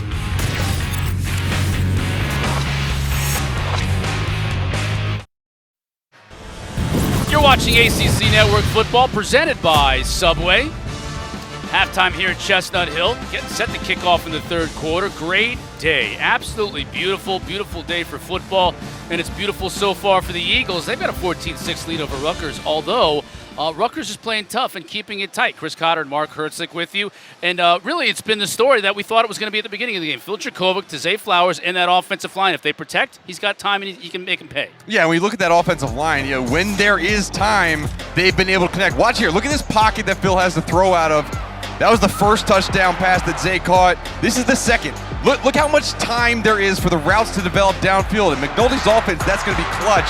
Now, this is the bad, right? In the run game, there have been too many times where they've been missed assignments, and that run game has not got going at all. So when you look at how BC needs to continue going, get Phil and Zay going by protecting them, and then Rutgers up front, keep switching up the defensive front, slant, make plays in the backfield, and you have a good ball game going on right now. Saw your Subway game refresh. What we didn't have on there were 2 key stats, I think, to your point, Mark, about the running game. Has not been able to get going for Boston College. And penalties. Rutgers, 8 penalties for 62 yards. Boston College, just 1 penalty in that first half. That's a key stat. That has bogged down Rutgers anytime they've had something going. Jude McAtamey puts a foot into it. Jaden Williams will have a chance to return the opening kickoff here in the second half. Gets just outside the 20. And we will see BC take over. Larisha's standing by in the field. Larisha? I spoke with head coach Greg Schiano just about the quarterback situation he had going on, and he said they're going to continue to mix things up. We saw Evan Simon and Gavin Wimsatt both get in the game, and he said we should expect to see more, and even some other guys may step back there as well. As it pertains to the penalties, he said it's just first game jitters, and also with those missed opportunities. He said, hey, we missed them. We cannot dwell on it. We just have to find more in this second half. Yeah, thanks, Larisha. And certainly they could take some comfort. And I know they're taking some momentum out of that defensive stand at the end of the first half. Dracovic, the fake to Garwo. He'll throw on first down, and he'll throw deep. Has a man out there, just overthrows Jaden Williams, and that's one of his fastest receiver. Might be his fastest receiver, so if Williams can't run under it, nobody will. Yeah, good pressure by Rutgers. Again, testing this offensive line. This time it was on the back. Garwo. Ooh, good hit. Man, just dropped him. That's Christian Eisen. Or Isian, sorry. And just out of the reach. There's been two so far. They've been just out of the reach of the wide receivers for Phil Dracovic. So throwing on first down, now behind the chains a bit, 2nd and 10. Move Gill and Takis in motion. Fake to Garwo. Takis going to the other side of the field. He's open. He'll lower his shoulder, dropped out of bounds right about the 30 where the yard marker is. Got a flag down.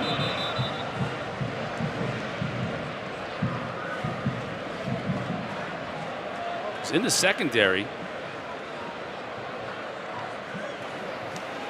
Ineligible downfield.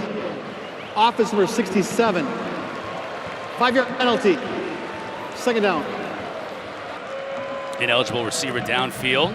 Shake of the head. Coach Hafley. Let's take a look at 67, Jack Conley.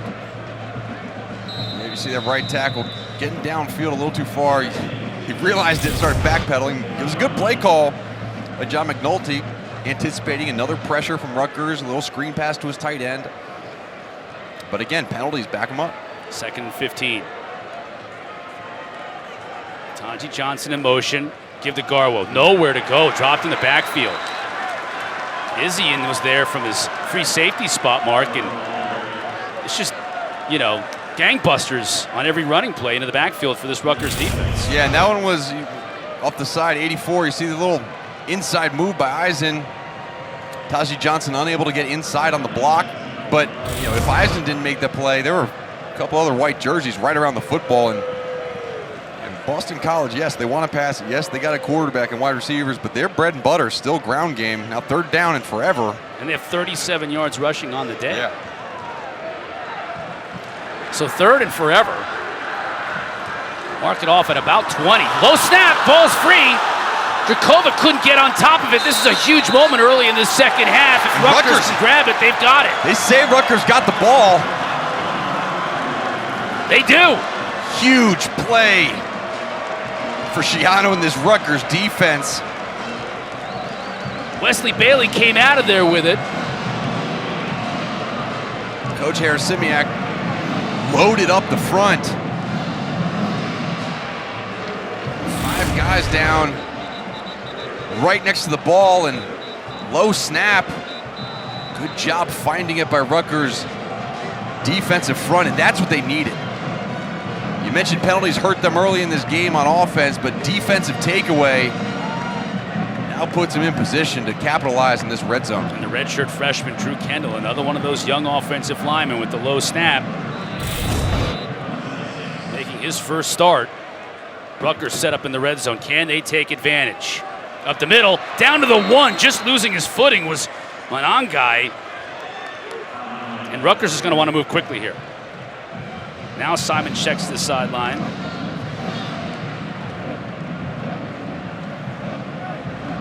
Good hole up front, good downhill run by Manangai.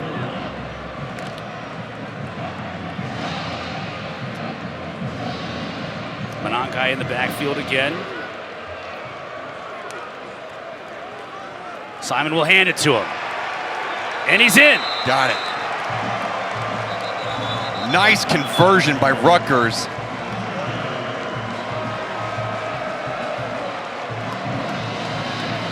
Complimentary football.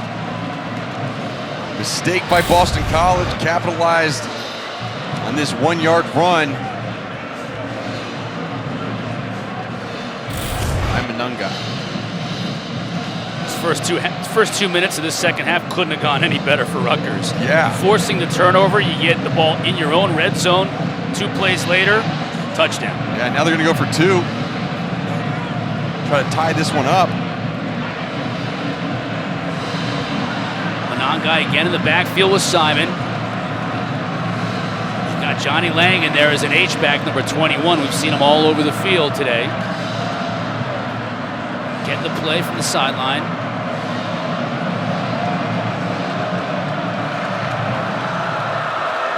Now Langen comes and flanks Simon. Now back to the line of scrimmage in motion. Simon will look to throw, nobody open. Gets it to the end zone, it's incomplete. Tried to hit Cruikshank. Just falling off the back of his foot, and C.J. Burton was there in coverage.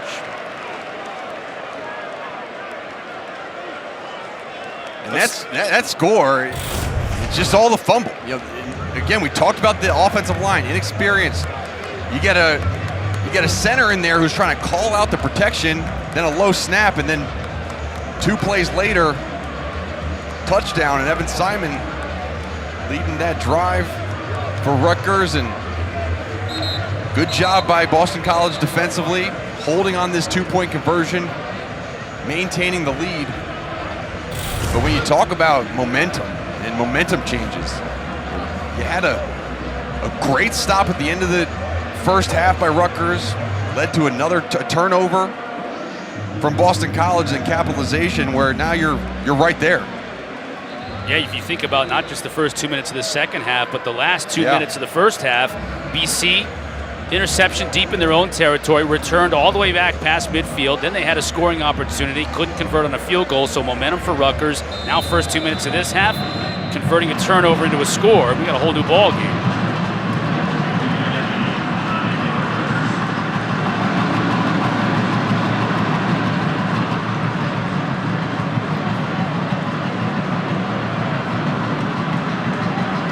Tammy to kick off. And this one is returnable. Williams. To the 35. That electrified the crowd here. Today's Aflac trivia question.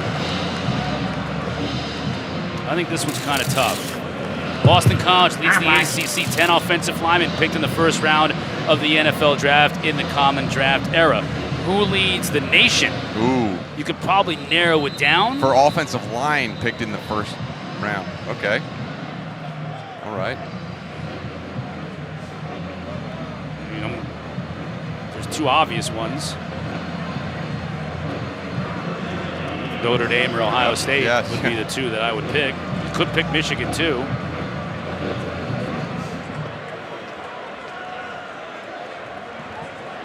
Kovic under center. Here's Flowers with room to run and blockers in front of him. Gets 9 yards. Christian Izzian makes the stop. How can we get number 4 the football? Good return off the kickoff. Special teams complementing this, and see if Boston College can regain momentum. Trying to establish a little bit of the run. Garwell is able to pick up the first down. Back to that fast-paced offense that we saw early in the first half. Flowers all the way at the top of your screen. Kovic gives it to Garwell. Nothing. Just nowhere to go. nothing. Look at that's a wall of white jerseys. Deion Jennings, just one of a number of them in on the play. Troy Rainey, you see. And just unable to pass off blocks. You see Conley there, number 67. Saw the linebacker coming and was unable to get there in time. Again, it's going to come down to how well this offensive line plays throughout the season. Now Alex Bruman at tailback. Fake the handoff to him. He gets a good block on the blitzer, and that enables Dracovic to find his receiver, Jalen Gill, downfield. There you go. Protection held up. Great block by the true freshman, Alex Broom. He's only 5'8", 185, but it allows these deep pass plays and these deep routes to develop. Good block.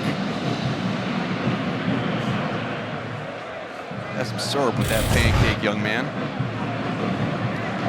Broom and Barfield, we've seen both of them freshmen.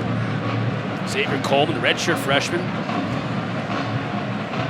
Future of this Boston College running game in good hands with that crew.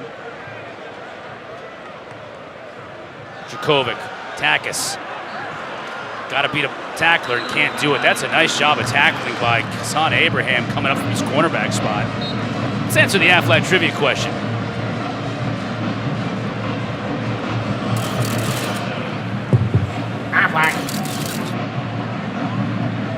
USC. USC, all right. So that's going a little old school. Notre Dame, 11. Yeah, you think of the Montoyas of the world. Yep. So many really good linemen. See Iowa up there. You knew Iowa always puts out good, always good puts old up linemen. Offensive linemen and linebackers, I feel like, from Iowa. Good defense this year, by the way, Iowa. Yep. Jakovic to throw on second down. Has all kinds of time and has Takis open. Inside the 25, knocked down to the 22 by Izzy, and that's a first down. This looks like a tight end like they've had over the last 5 or 6 or 10 years here. Yeah, you know, tall, long. You think about Hunter Long and all the receptions that he got in Phil Jacobic's first year at the Heights, and Takis a little shaken up after that hit. But Takis is the type of guy where, he can be that same type of big target over the middle, and you said Takis might be even faster than Hunter Long. Right, that's the thing they all said when we talked to the coaches. Fast, he can run. A little banged up, 5 catches, 61 yards for Takis on the day. Jakovic will throw. Here comes the pressure. One pump fake. Now he's in trouble. He's going to go down. Powell with the sack. Powell's having a huge game, number 22 out of that middle linebacker spot. Yeah, him and Deion Jennings, both linebackers for Rutgers. Again, inexperienced, don't have a lot of game reps, but both playing really well. See the pressure off the bottom of the screen. Just push the running back, forcing Phil Jakovic to step up, and good job of the rest of the guys getting there. Now playing behind the chains on second down. Broom stays in the block over the middle. Zay makes one man miss to the 15, trying to make others. They'll finally bring him down at the 11. And if this offensive line is going to have a tough time blocking, especially in the run game, that's going to be what Boston College's run is. They're going to start throwing those little dinks to the flat to Takis, throw crossing routes to Zay Flowers. Now Broom is in the pattern. He's got the, I thought he was going to catch it, but that was a tough pass to Corral. Had to go behind him to try and bring it in and couldn't quite do it. Yeah, that's one of those ones where you tell the running back, okay, just settle down. You don't need to keep running towards the defender if you're wide open in the flat. And a couple good blocks from Alex Broom, and he might have scored if he could have caught that ball too. He's inside the 5. And Boston College bringing in some of their bigger wide receivers. You see George Takis checking back in the game, and Tajee Johnson, one of the bigger 6'3", 220-pound wide receivers who acts kind of like a tight end. Another tight end too, and Jeremiah Franklin in the game. Yeah, there you go. Big 13 personnel set. Pressure coming. Jakovic just has to get rid of it. That's a dangerous pass in the middle of the field as he got leveled. Flag down on the far side. Aaron Lewis just hammered Jakovic. Yeah, that was way too fast. Good pressure by Rutgers. I want to make sure I give them the credit that they deserve. They've been putting pressure and making it difficult for this young offensive line for Boston College. That was like the whole left side of the Rutgers defensive front. Unabated. Looked like a screenplay, but it wasn't a screen pass. Ineligible downfield, number 8 of the offense. Penalty decline, third down. It's one of the reasons why it looked like a screen pass. He had an ineligible receiver downfield, so we're moving back, or we're not. So Schiano decides not to take the penalty. He'd rather have third down and 10 from the 11 than move him back 5 yards. So 11th play of this drive now for Boston College. And they're going to have to convert on third down here if they want to get into the end zone. Tries to get into the end zone and does. Jaden Williams brings it in.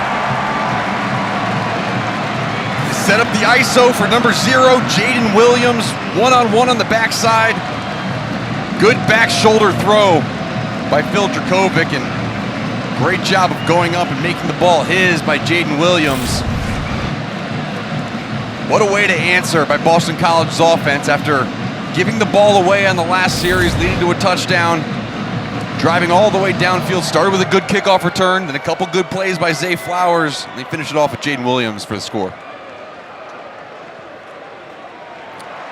Litton buries the PAT. Lead back up to 9 for Boston College. Timeout of the field. Third touchdown strike of the day from Dracovic, this time to Williams. All Eagles.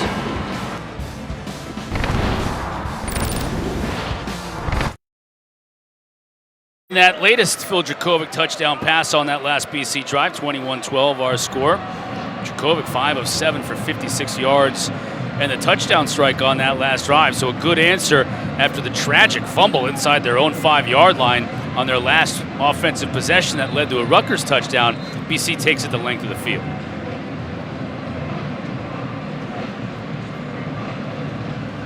Now Rutgers trots out Cruikshank, dangerous return man, one of the best in the country, to see if he can do anything here from his own goal line. See what he's got.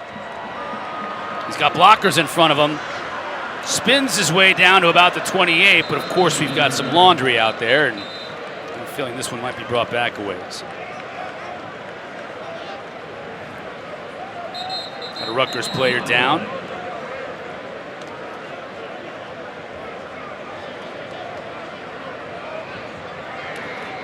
During the return, holding return team number 89, 10-yard penalty, first down. Time on the feet.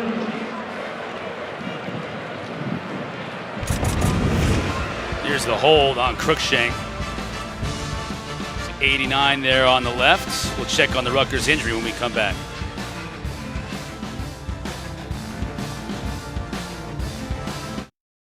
On top, the injured Rutgers player, Deion Jennings, walked off under his own power. That's good to see, and really good for Coach Schiano and company, because he's had a pretty darn good game from that linebacker spot, playing not only on defense but on special teams.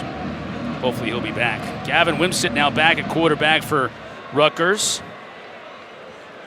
as they'll start because of the penalty from their own 13.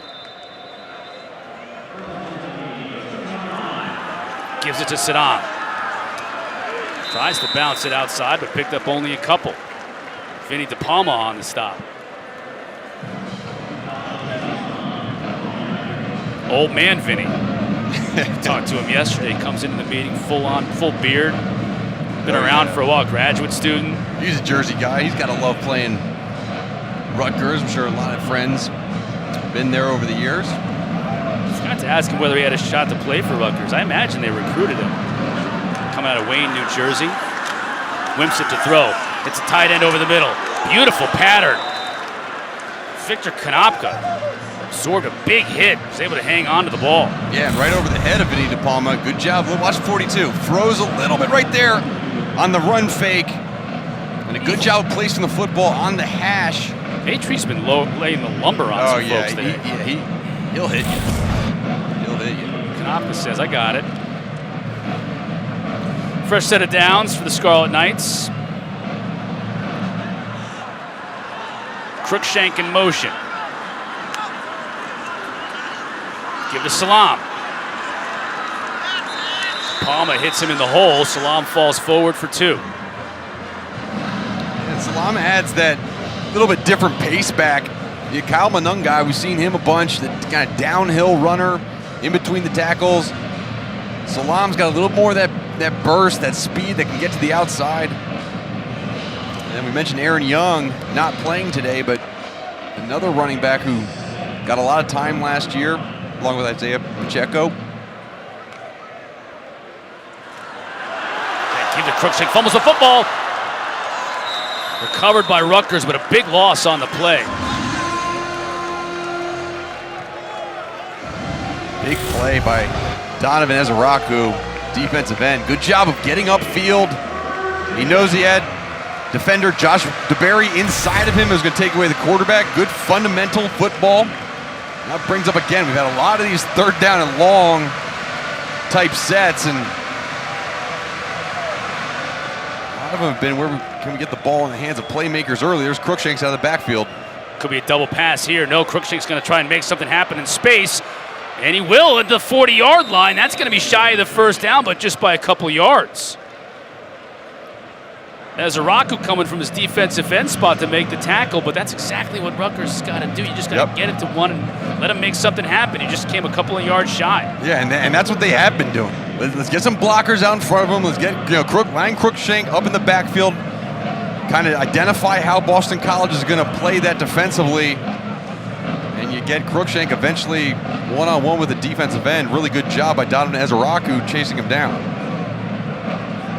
Rutgers has got to get at least one player back onto the field. They're a complete mess. And luckily, Boston College was also, so Coach Hafley having to call a timeout. This is definitely game one stuff, isn't it? Timeout. Special teams trying to figure out who belongs on the field, who should be on the field. 30-second timeout. Both teams struggling on that play. Yeah, and I think you see that regardless of whether they're young teams. Both these are young teams, new guys coming in through the transfer portal for Rutgers, so not a lot of continuity in terms of playing together. You'll get these types of penalties, but we saw some of that a little bit even with a vet team in Wake Forest the other night. Rest of our triple header coming up this afternoon. Bethune-Cookman at Miami. Mario Cristobal's debut for the Canes. Bethune-Cookman, that's Larisha Harris's alma mater. She'll be eyes glued to that screen after our game, plus Louisville and Syracuse tonight, our ACC primetime game, 8 o'clock. On the ACC network and streaming live on the ESPN app. All right, did we get it all sorted out here? 11 per side. Looks like we did. We're ready to go.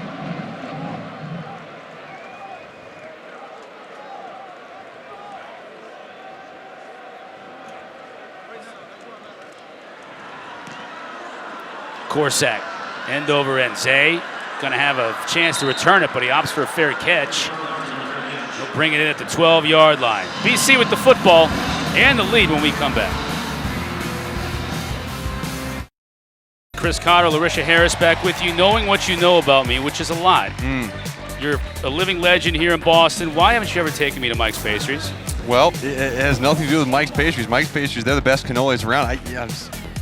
I'm not a huge cannoli guy, but I hear they're fantastic. And we actually went there on a recruiting visit, I remember, and they're delicious. But it's a lot of sugar in a wrap that. Yeah, a lot of fat, a lot of sugar. Yep, I'm all about that. Well, you know a lot about me after these many years. Now you know why. Now I know why you wouldn't have taken me there, but why I begged to go there next trip. I'm guessing Zay doesn't go there very often. He's lean and fast, and we've seen that on full display today. With their run game almost non-existent this game, they just got to get number 4 the football at every opportunity. Yeah, they've done that. I mean, they're going to him a lot.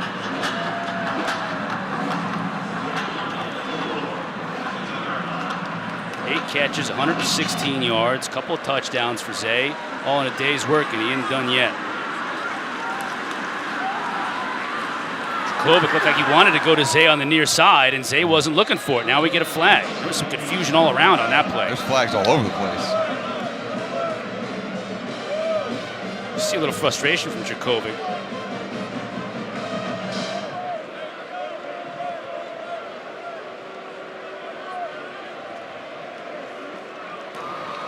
Ineligible downfield. Offense number 53. 5-yard penalty. Sit down. Why so many of these penalties today against Boston College? I mean, it's because the offensive line are new, right? I mean, they're a bunch of young guys. They're running this play, pulling guard, popping around. You have number 53 in there. Okay, kind of a backup guy. He's playing Dwayne Alec. Right. Again, he's a redshirt sophomore, but these guys haven't played together really at all. And he was not the starting right guard, so Jack Conley, who was in, is now replaced by Dwayne Alec. It's his tight end, Takis. Flipped out of bounds, so it'll be 3rd down. Larisha? Well, guys, here on the sideline, I saw Christian Mahogany, who was a lone returner from that offensive line last year. He was talking to these young guys and saying, hey, just relax. Be calm. Be patient. Let's play sound mechanical football. Remember your stance. Remember your hands. Let the game come to you. Relax. It's going to be okay. look at Mahogany on the sideline, lost for the year with an ACL injury. He was the lone returning starter from that vaunted offensive line last year, and a bright future, still has it. Now they bring the pressure from Rutgers. Jurkovic gets hit as he throws. Dangerous up in the air, but it falls incomplete. And, Shiano knows what's going on, right? Harris-Simiak knows what's going on. Let's bring pressure. Let's force this offensive line to block it up because there's just not enough time. I mean, look at the amount of guys. 1, 2, 3, 4, 5, 6. Almost 7 guys coming on the pressure, and there's just not enough time for anything to develop. And the worry is keeping Phil healthy because hurt last year. You got to keep him healthy for the season. Longman, good kick here. Crookshank's going to be forced to take a fair catch at his 43. He does. Rutgers back on offense now. Can they get something going? We saw him take advantage early in the first half of the fumble in the red zone. But their defense is giving them opportunity after opportunity.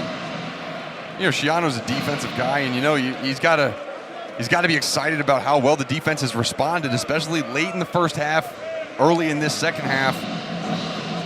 And Harris-Simiak, who was head coach at Maine,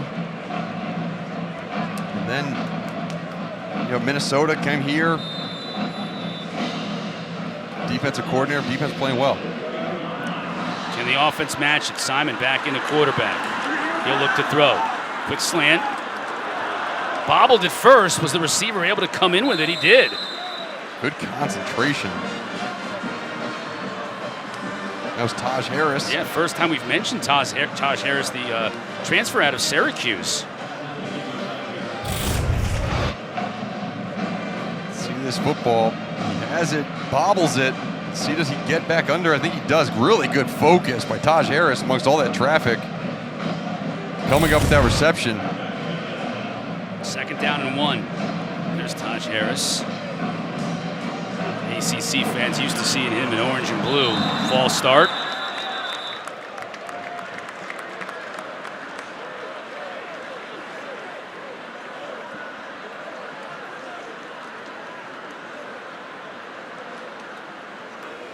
False start. Offense number 53. 5-yard penalty. 2nd down. Please reset the game clock. 10 penalties against Rutgers today. Correction, the game clock is correct. This offensive line for Rutgers, unlike Boston College, they've got experience, but it's experience at all different schools. They've all transferred in, so they've started games, but Tyler from University of Louisiana, Dunlap from Minnesota, Ciaffoni from Colorado State, Dorenzo from Sacred Heart. Yeah, and that was last year, right? This is their first year on campus. Ireland Brown, who's their center, has been here for a few years, but started as a defensive lineman at Boston College, then transferred. So we're trying to put this together. Simon, he can run if he can get free, and he does. Inside of Boston College territory, takes a late hit. That's going to be 15 on top of it. That's going to be on Josh DeBerry. And if that goes towards the head, that could be a targeting as well.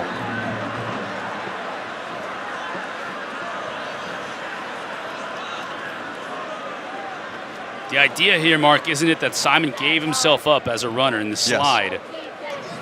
Following the play, personal foul, late hit. Defense number 21. 15-yard penalty, automatic, 1st down. And once the quarterback goes for slide right there, and I think it's a good no call on the targeting because it wasn't forcible contact to the head. It was late. You can't touch the guy when he starts sliding.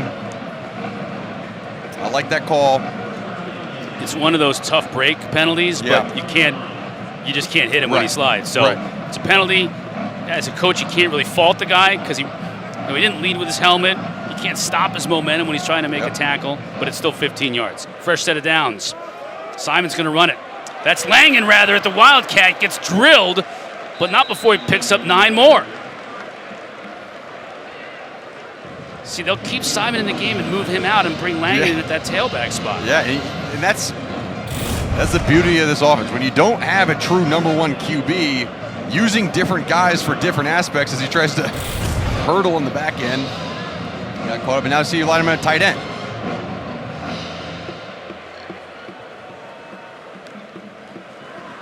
Monongai's the tailback. He'll get the carry. Forced outside, and he still carries defenders forward for about 3 yards. Give him 2 yards, but that moves his sticks.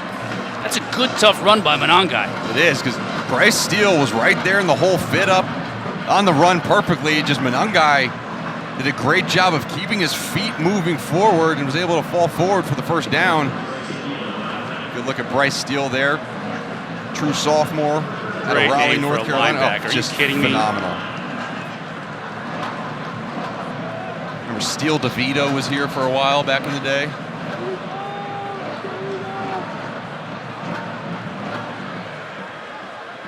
Another first down for Rutgers on this drive. Monongai. Difficult time taking the handoff, but again, showing that power down to the 14. Yeah, carrying a defensive end on his back for another 1.5 yards. I'll mark it at the 15. Another impressive drive for Rutgers offensively. They got to get points at the end of these drives, though. As you see the clock inside of a minute in this third quarter. That's 121 yards on the ground so far for Rutgers, and that was something that Boston College knew they needed to work on. They were not good last year, not efficient stopping the run, giving up 170 yards a game. Fake to Monongai, pressure on the outside, and they hammer Simon. Ball's loose. Haven't blown it dead yet. They're going to rule it on the field, a fumble. Recovered by Elijah Jones. The ruling on the field is a fumble recovered by the defense. And we're going to have to see that one again to see where that arm is going, because, Josh DeBerry clobbered Simon from behind. I thought that arm might have been going forward. Schiano thinks the same thing. It looked like it Play. live, but we'll get a closer look at it. Of a fumble recovered by the defense is under further video review. Good double pressure off both ends. And let's see where that ball's coming forward. I think they're going to look at that. They're going to give the ball back to Rutgers.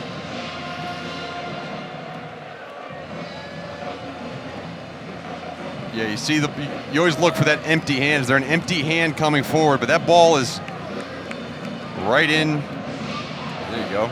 Right there, right in the hand as the ball comes forward. I think they'll overturn that one, but good pressure, good timing on that pressure called by Tim Lukabu. A replay official today, Thomas Kissinger, real statesman, looking over this replay. I'll tell you what, Elijah Jones did a very good job of recovering that fumble, understanding the sidelines there. Like, you practice that in drills, but I don't think it's going to matter.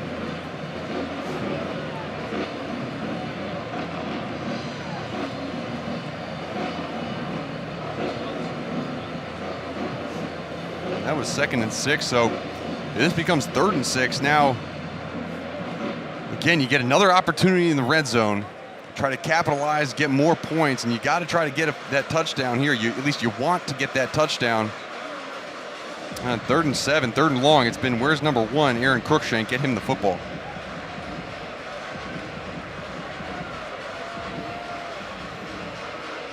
Take one more look at it. DeBerry coming off that edge and hammering Simon.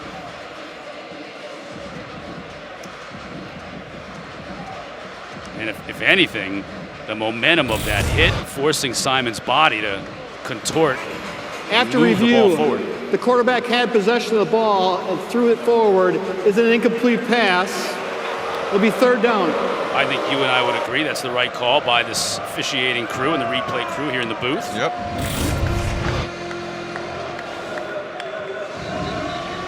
Good job by the officials. That did not feel good. Nope. Simon's probably glad he's had a few minutes to shake that off. Yeah, good job by DeBerry, too, of making sure he hit with the face mask of his helmet, not lowering that head and having it be a targeting call. But, it brings up 3rd down. This is a big 3rd down. Rutgers just 1 of 8 on 3rd down in this game. Crowd's getting loud here in Alumni Stadium. Problems with substitution for Rutgers. Still plenty of time on the play clock, so they get it down. Josh Youngblood was late coming on, but now he's ready to go. Simon to throw, going to the end zone. What a great catch. Was he in? No, out of bounds. Sean Ryan made a nice catch, but Amari Jackson with beautiful coverage in the corner. Yeah, true freshman Amari Jackson. And good job by Rutgers understanding, look, there's a true freshman on the field at cornerback. Let's take a shot at him, but great job by Amari Jackson, four-star true freshman out of Georgia. He got a little push and shove on there. You want to see him turn his head around, but the result of the play was in his favor. Brings up Jude McTamney to kick the field goal for Rutgers. 33-yard attempt. Just gets it inside that upright. And the Scarlet Knights here in the final seconds of the third quarter scratch and claw their way a little closer.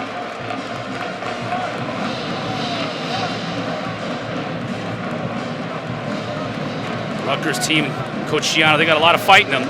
On the road, opening up the season, keeping it close with BC as we head to the fourth quarter. And with Boston College, their inability to run the football here going to the fourth quarter, I'm sure Coach Hafley would love to be able to just sit on it and churn it out 4 yards in a cloud of dust at a time, but they're going to have to rely on Jacobic's arm. Yeah, they're going to have to rely on Jacobic throwing the football, and whether it's short throws to Zay, deep throws to Zay, Jaden Williams, another speedster, you want to get the ball in these guys' hands early, especially if the O-line is having trouble blocking. Identify where Rutgers' pass rush is coming from. Are they bringing pressure and try to replace the pressure with the football? We talk about it all the time, telling quarterbacks, okay, how can you beat that pressure? Well, identify it early and get the ball to the receiver where that pressure is coming from. You see right there, career 300-yard passing games. Just look at the games played. He's got 6 300-yard games in 16 games played. Today he has 232, well on his way to getting another one.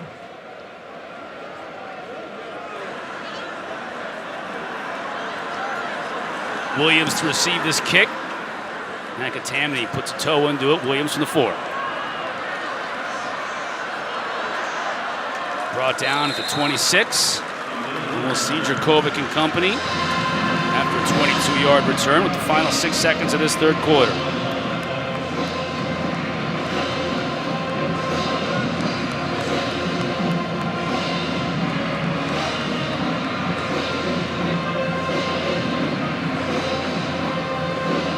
Talking to Hafley too, he said young offensive line, a lot of young players playing in the 2 deep. Boy, we'd love to start with Maine. You don't get to start with Maine this year. You got Maine in the third game. Yep. You get a Big Ten team to open up with, and then you go on the road at Virginia Tech to start the ACC schedule next week. Yeah, Virginia Tech had a heartbreaker to Old Dominion. Jacobic to throw. Tight end. Man, I tell you what, Takis is just such an addition to this team. Yeah, just a great route, great catch, great completion. Bill Jacobic, George Takis brings us to the fourth quarter. We come back.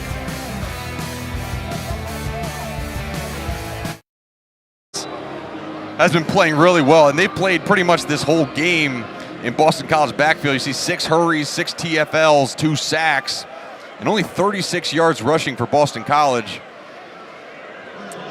Defensive coordinator Harris Simiak is going to be excited about that play of that defensive front. Jacobic going deep. Receiver fell down. Jacobic crushed. He got lit up, and then they threw a flag down here with Jacobic's Zay. hurt. I thought Zay may have just fallen down on his own. Jacobic is getting up, but whew. Oh my goodness. He's taking a lot of shots today. Yeah, let's take another look at that.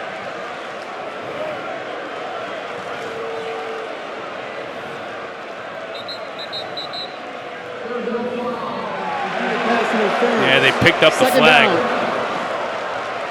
Hafley can't believe it. We just finished talking about the pressure. I mean, look at this hit. Oh goodness. That was Keontae Hamilton. He's gotten a couple of big shots in the backfield today on both Jacobic and ball carriers. Man, and landing right on the shoulder of Jacobic. He's coming out for a play. So Emmett Moorhead, Surfer back up he's got a phenomenal arm. Out of Woodside, California. Redshirt freshman, now taking the snap. Oh, hits Williams when he's in motion. And luckily Moorhead is able to fall on it. And that'll be the only snap Moorhead takes. Doesn't even get the snap. No. And this is maybe doing a little bit too much with a backup quarterback in there and a first-time starting offensive center. One-score game. And that's huge. I mean, now you go from 2nd and 10 to now 3rd and 10 with a sore starting quarterback. Pressure again up the middle. Screen set up for Garwo. Got a block in front and downfield. Inside the 35, first down for Rutgers, for Boston College rather. Izzy on the stop. And John McNulty said, look, I'm tired of this. All right, how do you beat good pressure up front? You throw a screen pass, and the offensive line not doing a great job of blocking guys in the box, but they're out front blocking guys in the open field, okay. Good effort by Pat Garwo to get this offense back on track.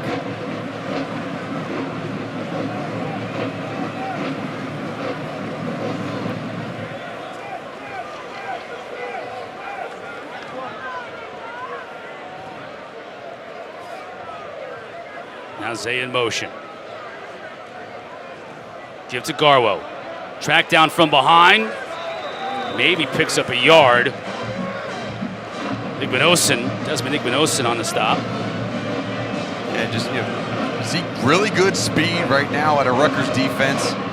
Good job moving laterally. The big guys on the defensive front are doing a good job of penetrating. There's a lot to be happy about by Harris Simiak. You see a good shot of him right there with a fantastic beard.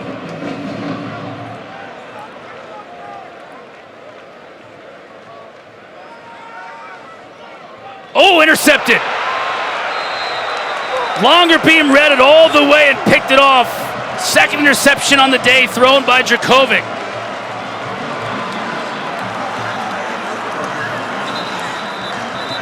Giano's pumped up. What a good anticipation Time on that route by Longer beam.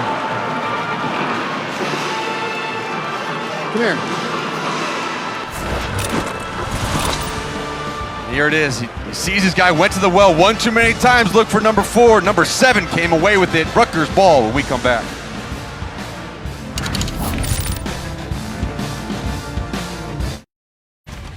For Dracovic, he's looked good at times, but also 2 interceptions, and he's been under pressure constantly all day, Mark. Yeah, and the interceptions thrown all that, but it's the health of Phil Dracovic that's the real worry for Boston College right now.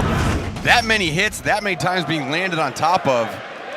I mean, he's a durable quarterback, but this defensive front and linebacking crew for Rutgers have been phenomenal. And you see the frustration from Dracovic. This is not the type of start this season that he's wanted. He wears his heart on his sleeve too, doesn't he? Sure does. You'll see the elation, and we've seen it today when in his 3 touchdown passes, and you'll see the frustration as well.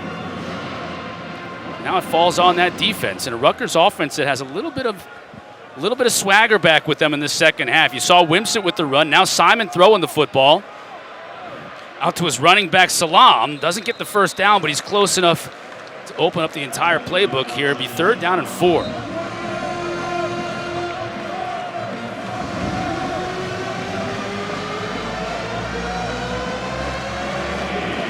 Third down, Evan Simon's in the game.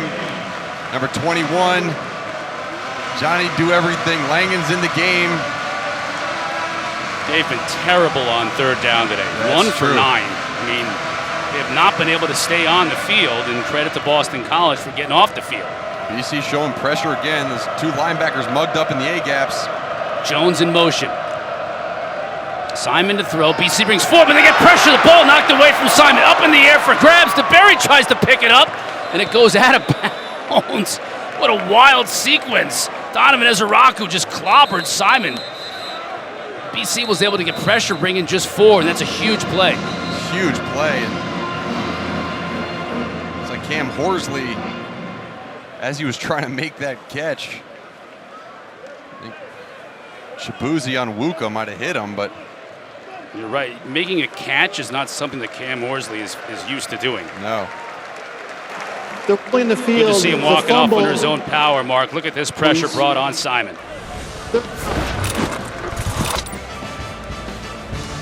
Ezeraku knocks it straight up in the air. Rutgers going to have to punt when we come back. Correction. And BC with the ball and the lead. 11-12 left to go in this game. Unless Rutgers can put something together here in the fourth quarter and tie the game and take us to OT right now. To 21-15 lead for Boston College, and they get the ball back. You see what Flowers and Takis, who's the new tight end, the transfer from Notre Dame, have done. But Dracovic has really looked their way an awful lot today, and maybe not as much as he needs to somewhere else. Well, I think part of it is that he's very uncomfortable in the pocket. So he drops back and says, okay, where's 4, right? Where's the big guy in the middle, number 80? So, yeah, I got to get my ball out of my hands fast. See him a little bit different formation right now. Give the Flowers. And it's anything to get the ball in 4's hands. Yeah, and they have very capable other guys, but it's just there's not time to find any of them. And they're going to do a good job of moving Flowers all around. He's going to play in the slot. He's going to play on the outside. He'll go in motion, take a handoff. But right now, when you're only having a second and a half to make a decision, it limits the amount of decisions you can make. Now back in the gun, he's got Garwo in the backfield.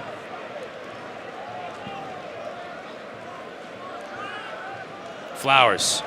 Takis with a block on the outside, but good pursuit by Rutgers, led by Christian Isian. Yeah, and good job by Christian Isian. He's been tasked with covering Zay pretty much anywhere he goes on the field. When they're in when Rutgers is in man to man, it's okay, 0, find 4 and just follow him. And he's done a really good job. Obviously, Zay has had some big plays and some big catches, but making him work for those extra yards. 3rd and 1. Drakovic's going to keep it himself. I think he got it, but not by much. Yep, they're going to move the chains. So under 10 to play, fresh set of downs for the Eagles. Rutgers will sub in a new defensive front, get some fresh guys up there, some new bodies, and we've seen a little everything from this Boston College offense. We've seen some really good, we've seen some really bad, we've seen some head scratchers, and you like the plays that have been called. Love that screen pass. Garwo, stretch play here. Izzy, nice tackle. He's just all over the field. He is. Really doing a good job at 75 tackles last year, 9 TFLs. Senior from Far Rockaway, New York. Two-time honorable mention, all Big Ten player, and he's having a phenomenal day. 8 tackles today. 2nd down and 10. Attack is split out wide at the top of your screen. So if he motions back in, he does. You got Flowers out there up top too. Dracovic to throw. Flowers underneath.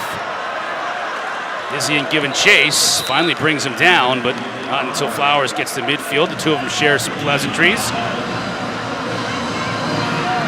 And number 4, he's getting a lot of work right now. And he should have the ball in his hands a lot, but he cannot be the entire offense for Boston College. 10th catch of the day for Zay. This is a big 3rd down. Yeah.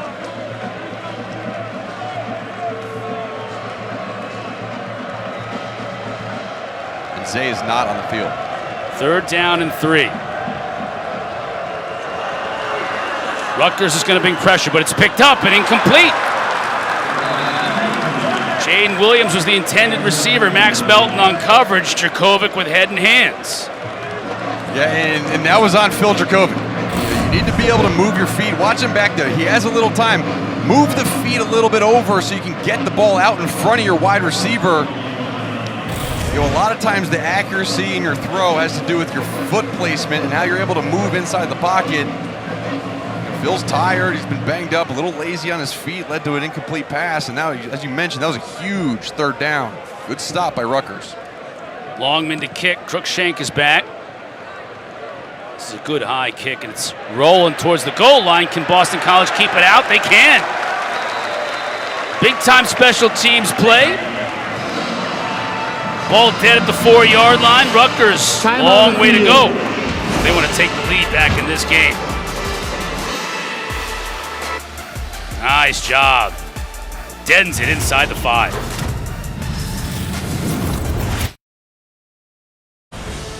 ACC Network College Football is presented by Subway.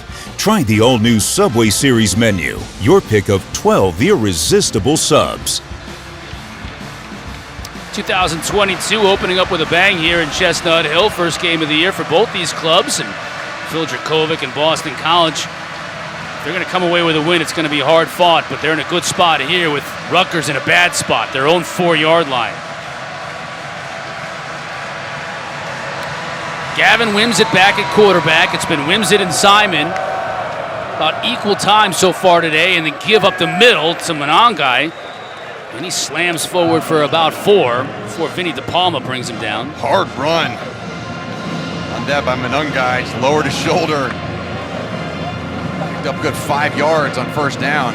That's the one thing that Boston College has not been able to do really all day, right? Just slam it in there and get 4 or 5 when you need them. That's what they need to do at times, but good job by Rutgers. Wimsett again hands it off to Monangai, and again DePalma is there to make the tackle, falls forward for another couple of yards, and it'll bring up 3rd and short.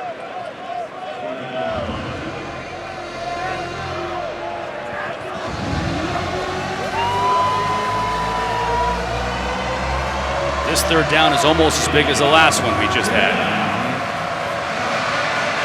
What a position Rutgers got themselves into here.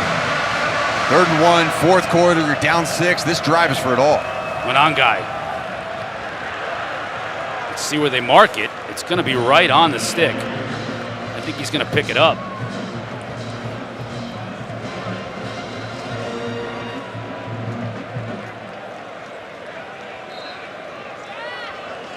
He is. Yep, first down. New back in there.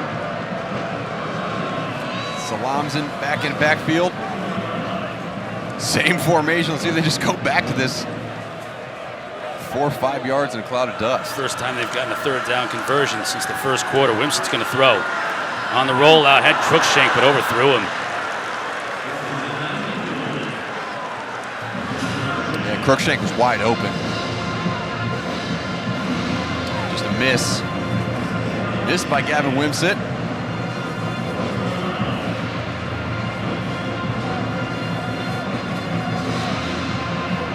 Now 2nd down and 10, and that's sort of what you don't want if you're Rutgers, is to get behind the chains. Yep. They've had the success with the 4 yards and 5 yards running the football. Wimsett stays in there. Hand off. A lot of room to run. Cuts it back inside. Monangai is able to get close to another 1st down. Well, it looks like Monangai might be hurt a little bit as he limps off the field. Good job blocking. I mean, phenomenal job kicking out and getting that big lane. Monangai comes up a little sore. Hammered again by DePalma. He and DePalma are getting to know each other pretty well this afternoon.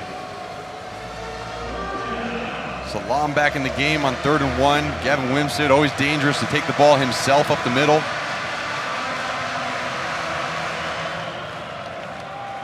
He'll hand it off. Salam will roll to the 1st down. And the clock becomes a factor with the way Rutgers is operating this drive. Run for 3 yards, run for 4 yards, run for 9 yards, run for 1 yard. You pick up 1st downs right now, and 10 yards a minute isn't going to get it done. No, but on the flip side is, they understand, like, this is our drive, right? If we can go down and we can put a touchdown on the board, we're in the lead, and we can leave Boston College with no time left. Langen. Got a block in front of him. Outside the 40, another 1st down. And runs like that allow them to continue to keep the ball on the ground. When you can move the sticks, keep the clock running, the thought is, okay, if we score here, we don't want to put the ball back in Phil Dracovic's hands, because even though that he's had a lot of pressure, once he can get the ball downfield, they've been dangerous. Handing the ball off again to Monangai. He's back in there. That's moving the pile right there. That's 6+ yards. Yeah, and really good by the offensive front for Rutgers, and just it's not good enough for Boston College's defensive front. I mean, they've tried to send a few run pressures. I wouldn't be surprised if they start stunting a couple defensive linemen up front just to try to create penetration, but this run game for Rutgers right now is dominating BC. 9th play of this drive. 7 of the first 8 plays have been runs. Here's another one. Manangai just bouncing off of would-be tacklers. I think he's going to be just a little bit shy. Again, another 3rd down and a yard. And Crookshank, dangerous Aaron Crookshank, back in the game. Maybe you're at midfield. Maybe you're at 4-down territory here if you're Rutgers. So you bring Crookshank in maybe to take a shot. I think you bring Crookshank in to either give him a jet sweep. So I think keep the ball on the ground here. Manangai again, almost broke that one too. Just got through into the next level and picks up the 1st down. You could see even Lang in there with the motion of the chopping wood. That's the old saying for Greg Schiano, and this is exactly what this drive is. This drive is chop and wood right here. This is chop, and I don't see them going away from that inside run play on 1st down. Salam with the read. Open. 30, 25. Brought down at the 22 by Elijah Jones. Scarlet Knights are in business here. Boston College defense got their hands on their hips. I mean, just absorbing blocks up front for this defensive line, and poor job by Bryce Steele getting downhill. You only have 2 timeouts on the board, but do you use one here on defense if your team needs a break? I mean, they're on their heels right now. Wimsatt gives it off. Salam. It's inside the 5. He'll score. Wow, what a drive. That is a Greg Schiano drive. The ball stayed on the ground every single play, and this Big Ten offensive front for Rutgers just handed it to Boston College.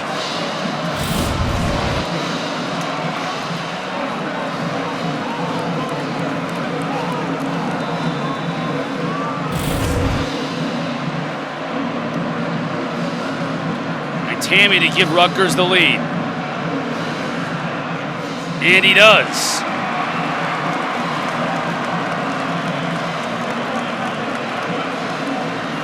"12 plays, 96 yards in just over 5 minutes. Every one of those 96 on the ground and finished off by Al-Shari Salam.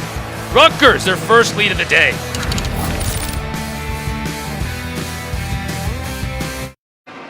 Rutgers now with over 200 yards rushing on the day, and Mark, they just Big Ten'd him to death there on that drive, didn't they? They did.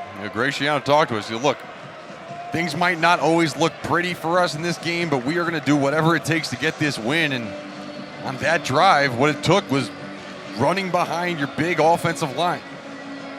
Very experienced offensive line, not experienced as a unit together because of all the transfers, but they got body on body in loud running lanes for Manangai and Salam, and that was an impressive drive by Rutgers.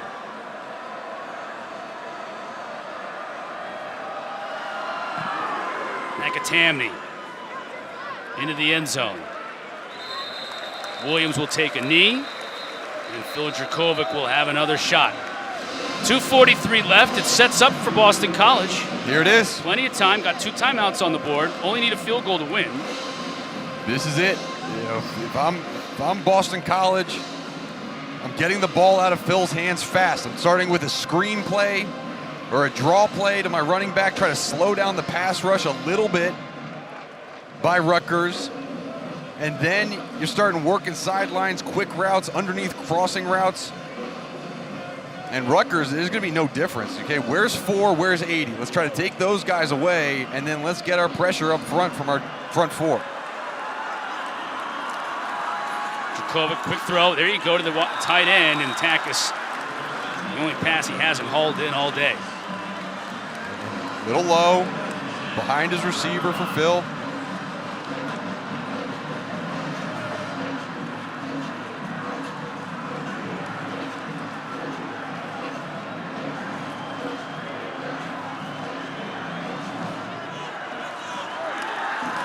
Pressure all over the place. They got him. Again, Izzian and Wesley Bailey converge on the quarterback. And Izzian lined up over that slot receiver, and he creeped in. Watch for the right side of your screen. Just, a poor job of passing off the blitz and getting any contact by Ozzie Trapillo. And from both sides, Phil was just dumped on the ground. And now you got 3rd and 20. Zay Flowers, top of your screen. You got to imagine it's going there. Rutgers only brings 3, so plenty of time, and now it breaks down. Bailey again. 4th sack of the day, 2nd in a row for this Rutgers defense. How about that? That's the question coming in today for Boston College. How well can you protect Phil Dracovic? Can you give him enough time? Rutgers rushes 3. Phenomenal job by Wes Bailey, the 6'5", 250-pound sophomore out of Ottawa, Ontario. Boston College. Just dominating Ozzie Trapillo and bringing down Phil Dracovic for another sack. And Jeff Hafley now, this is a tough spot. Calls one of his final 2 timeouts. There's 1:43 left, so he has 1 timeout. I think you have to, it's 4th and 25, but if you punt it away, you're not going to get the ball back, even if you stop him. You have to go for it here, I think. And, okay, the risk reward, right? Do you put Phil back there knowing he has to sit back there for 2 or 3 seconds to let someone get 40 yards downfield? Like, you got to punt it away, but it puts some more time on the clock. Yeah, and with this time, there is enough time to get the ball back. However, you haven't stopped the run. Right. And so that you have to try to put it on your defense because. And you got Cruikshank right here at midfield. He's as dangerous as you can get. Good punt by Longman. He's really had a good game. Cruikshank is just going to make the fair catch at his 48. 42 yards on the kick, no return. 1:51 left to go, and you got 1 timeout. Then you got to have a 3 and out. To have any shot. To have any shot at all, and even if you do get the ball back, you talk about weapons. You're gonna get Adam Korsak punting the ball to you, so you got to anticipate going on another 90-plus yard drive if you do get the ball back. And Greg Schiano and his offensive staff is talking to Rutgers. Say, look, no penalties. Do not turn the ball over. Rutgers, hold on to the football. If you have to take a loss, that's fine, but let's not hurt ourselves here. We talked earlier in the broadcast about how these two teams, when they were independents, when they were in the Big East, they would play each other all the time, and Rutgers hasn't beaten Boston College since 1991. And they're a 1:51 from doing that and getting a huge win for Greg Schiano in his 3rd year back in his 2nd stint with this program.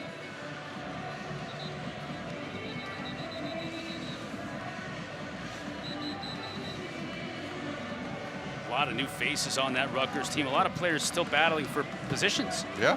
Guys trying to see if they're going to, who are my starters going to be for the rest of the year when we get into Big Ten play. Coach Schiano's still finding it out. He's found out a lot today. He has found out a lot, and interestingly, Evan Simon back in the game after Gavin Wimsett was in all last series, but you got to imagine the ball's going to Kyle Monungai. First down it does. He pushes the pile forward for 5 yards. Boston College uses their last timeout. 3rd and final timeout. Boston College, 1 minute timeout. On a run like that, you can start warming up the bus.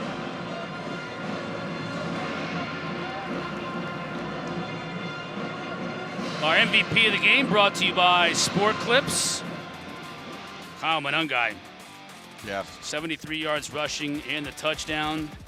In that last series, he was phenomenal. And he didn't score the final touchdown, but he was carrying the bulk of that load on that last drive down the game. And done a good job of picking up blitzes, good job on the ground. And when you have a stable running back like Monangai, it allows you to have two different quarterbacks and switch them in and get the right guy on for the situation. They've outrushed Boston College today, 216 to 29. A lot of those yards for BC, a lot of lost yards on those sacks. Yeah. And they won the turnover battle today, too. 2nd down and 5. Monangai. Stopped at the line of scrimmage. All right. Marcus Valdez on the tackle. So got to get a stop here if you're BC. Absolutely got to have it. Yeah, and with 3rd and 5, I don't expect Schiano and Sean Gleason to call much else besides, the run game. It might be a different run game call, but you want to either have a really short pass that's a completion to keep the clock running, or you just run the ball up the middle, hope you get the 5 yards, because if not, you got your all-world kicker who's going to pin them deep and rely on your defense. So play it safe here if you're Rutgers. Monangai dropped at the line of scrimmage. Under a minute and ticking. Going to punt the ball with about 18, 19 seconds left on the clock. Would expect Boston College to bring pressure on the punt. Right. With Corsack there, you just let this play clock run all the way down and take a 5-yard penalty, I imagine. Yep. You just let him. Or a timeout. Off the corner. Yep, you got the timeouts on the board. You're right. This will go down right to about 17 seconds. And you got to pressure him, because if not, you're going to see. Usually Kosar just stand back there for a while and then punt. Every second's going to count. Yeah, you got to bring 12 people on this one. 3 of Corsack's 7 punts today have landed and been dead inside the 20. 30-second timeout. It's his specialty, and he's lined up perfectly at midfield to do that.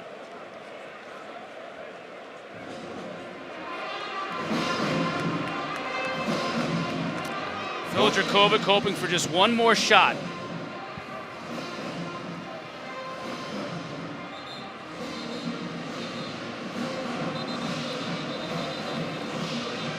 .41 passing opportunities in this game.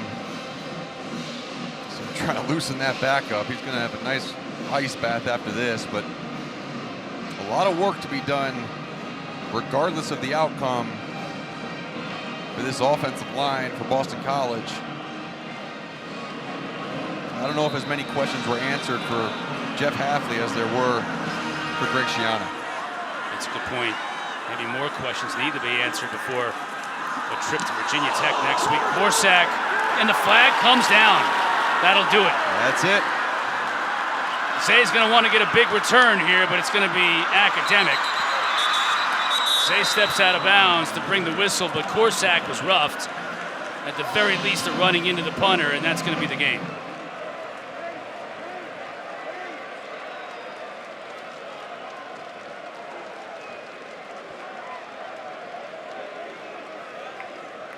Well, you had to come after him, Mark, and that's the risk you take.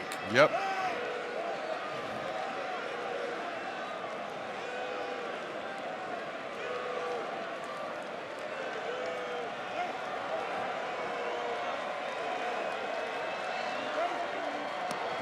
Running into the kicker.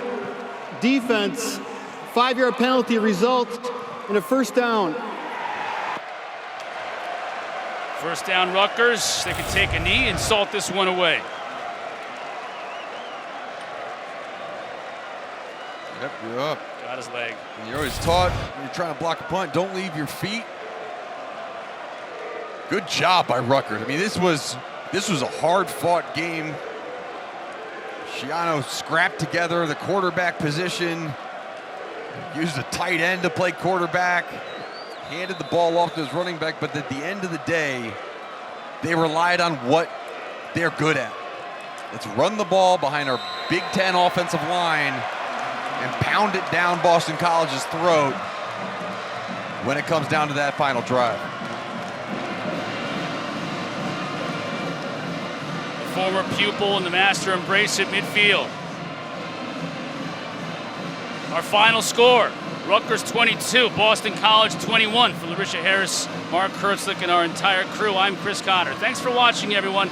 Let's send you to the studio now for everything that's going on around the ACC.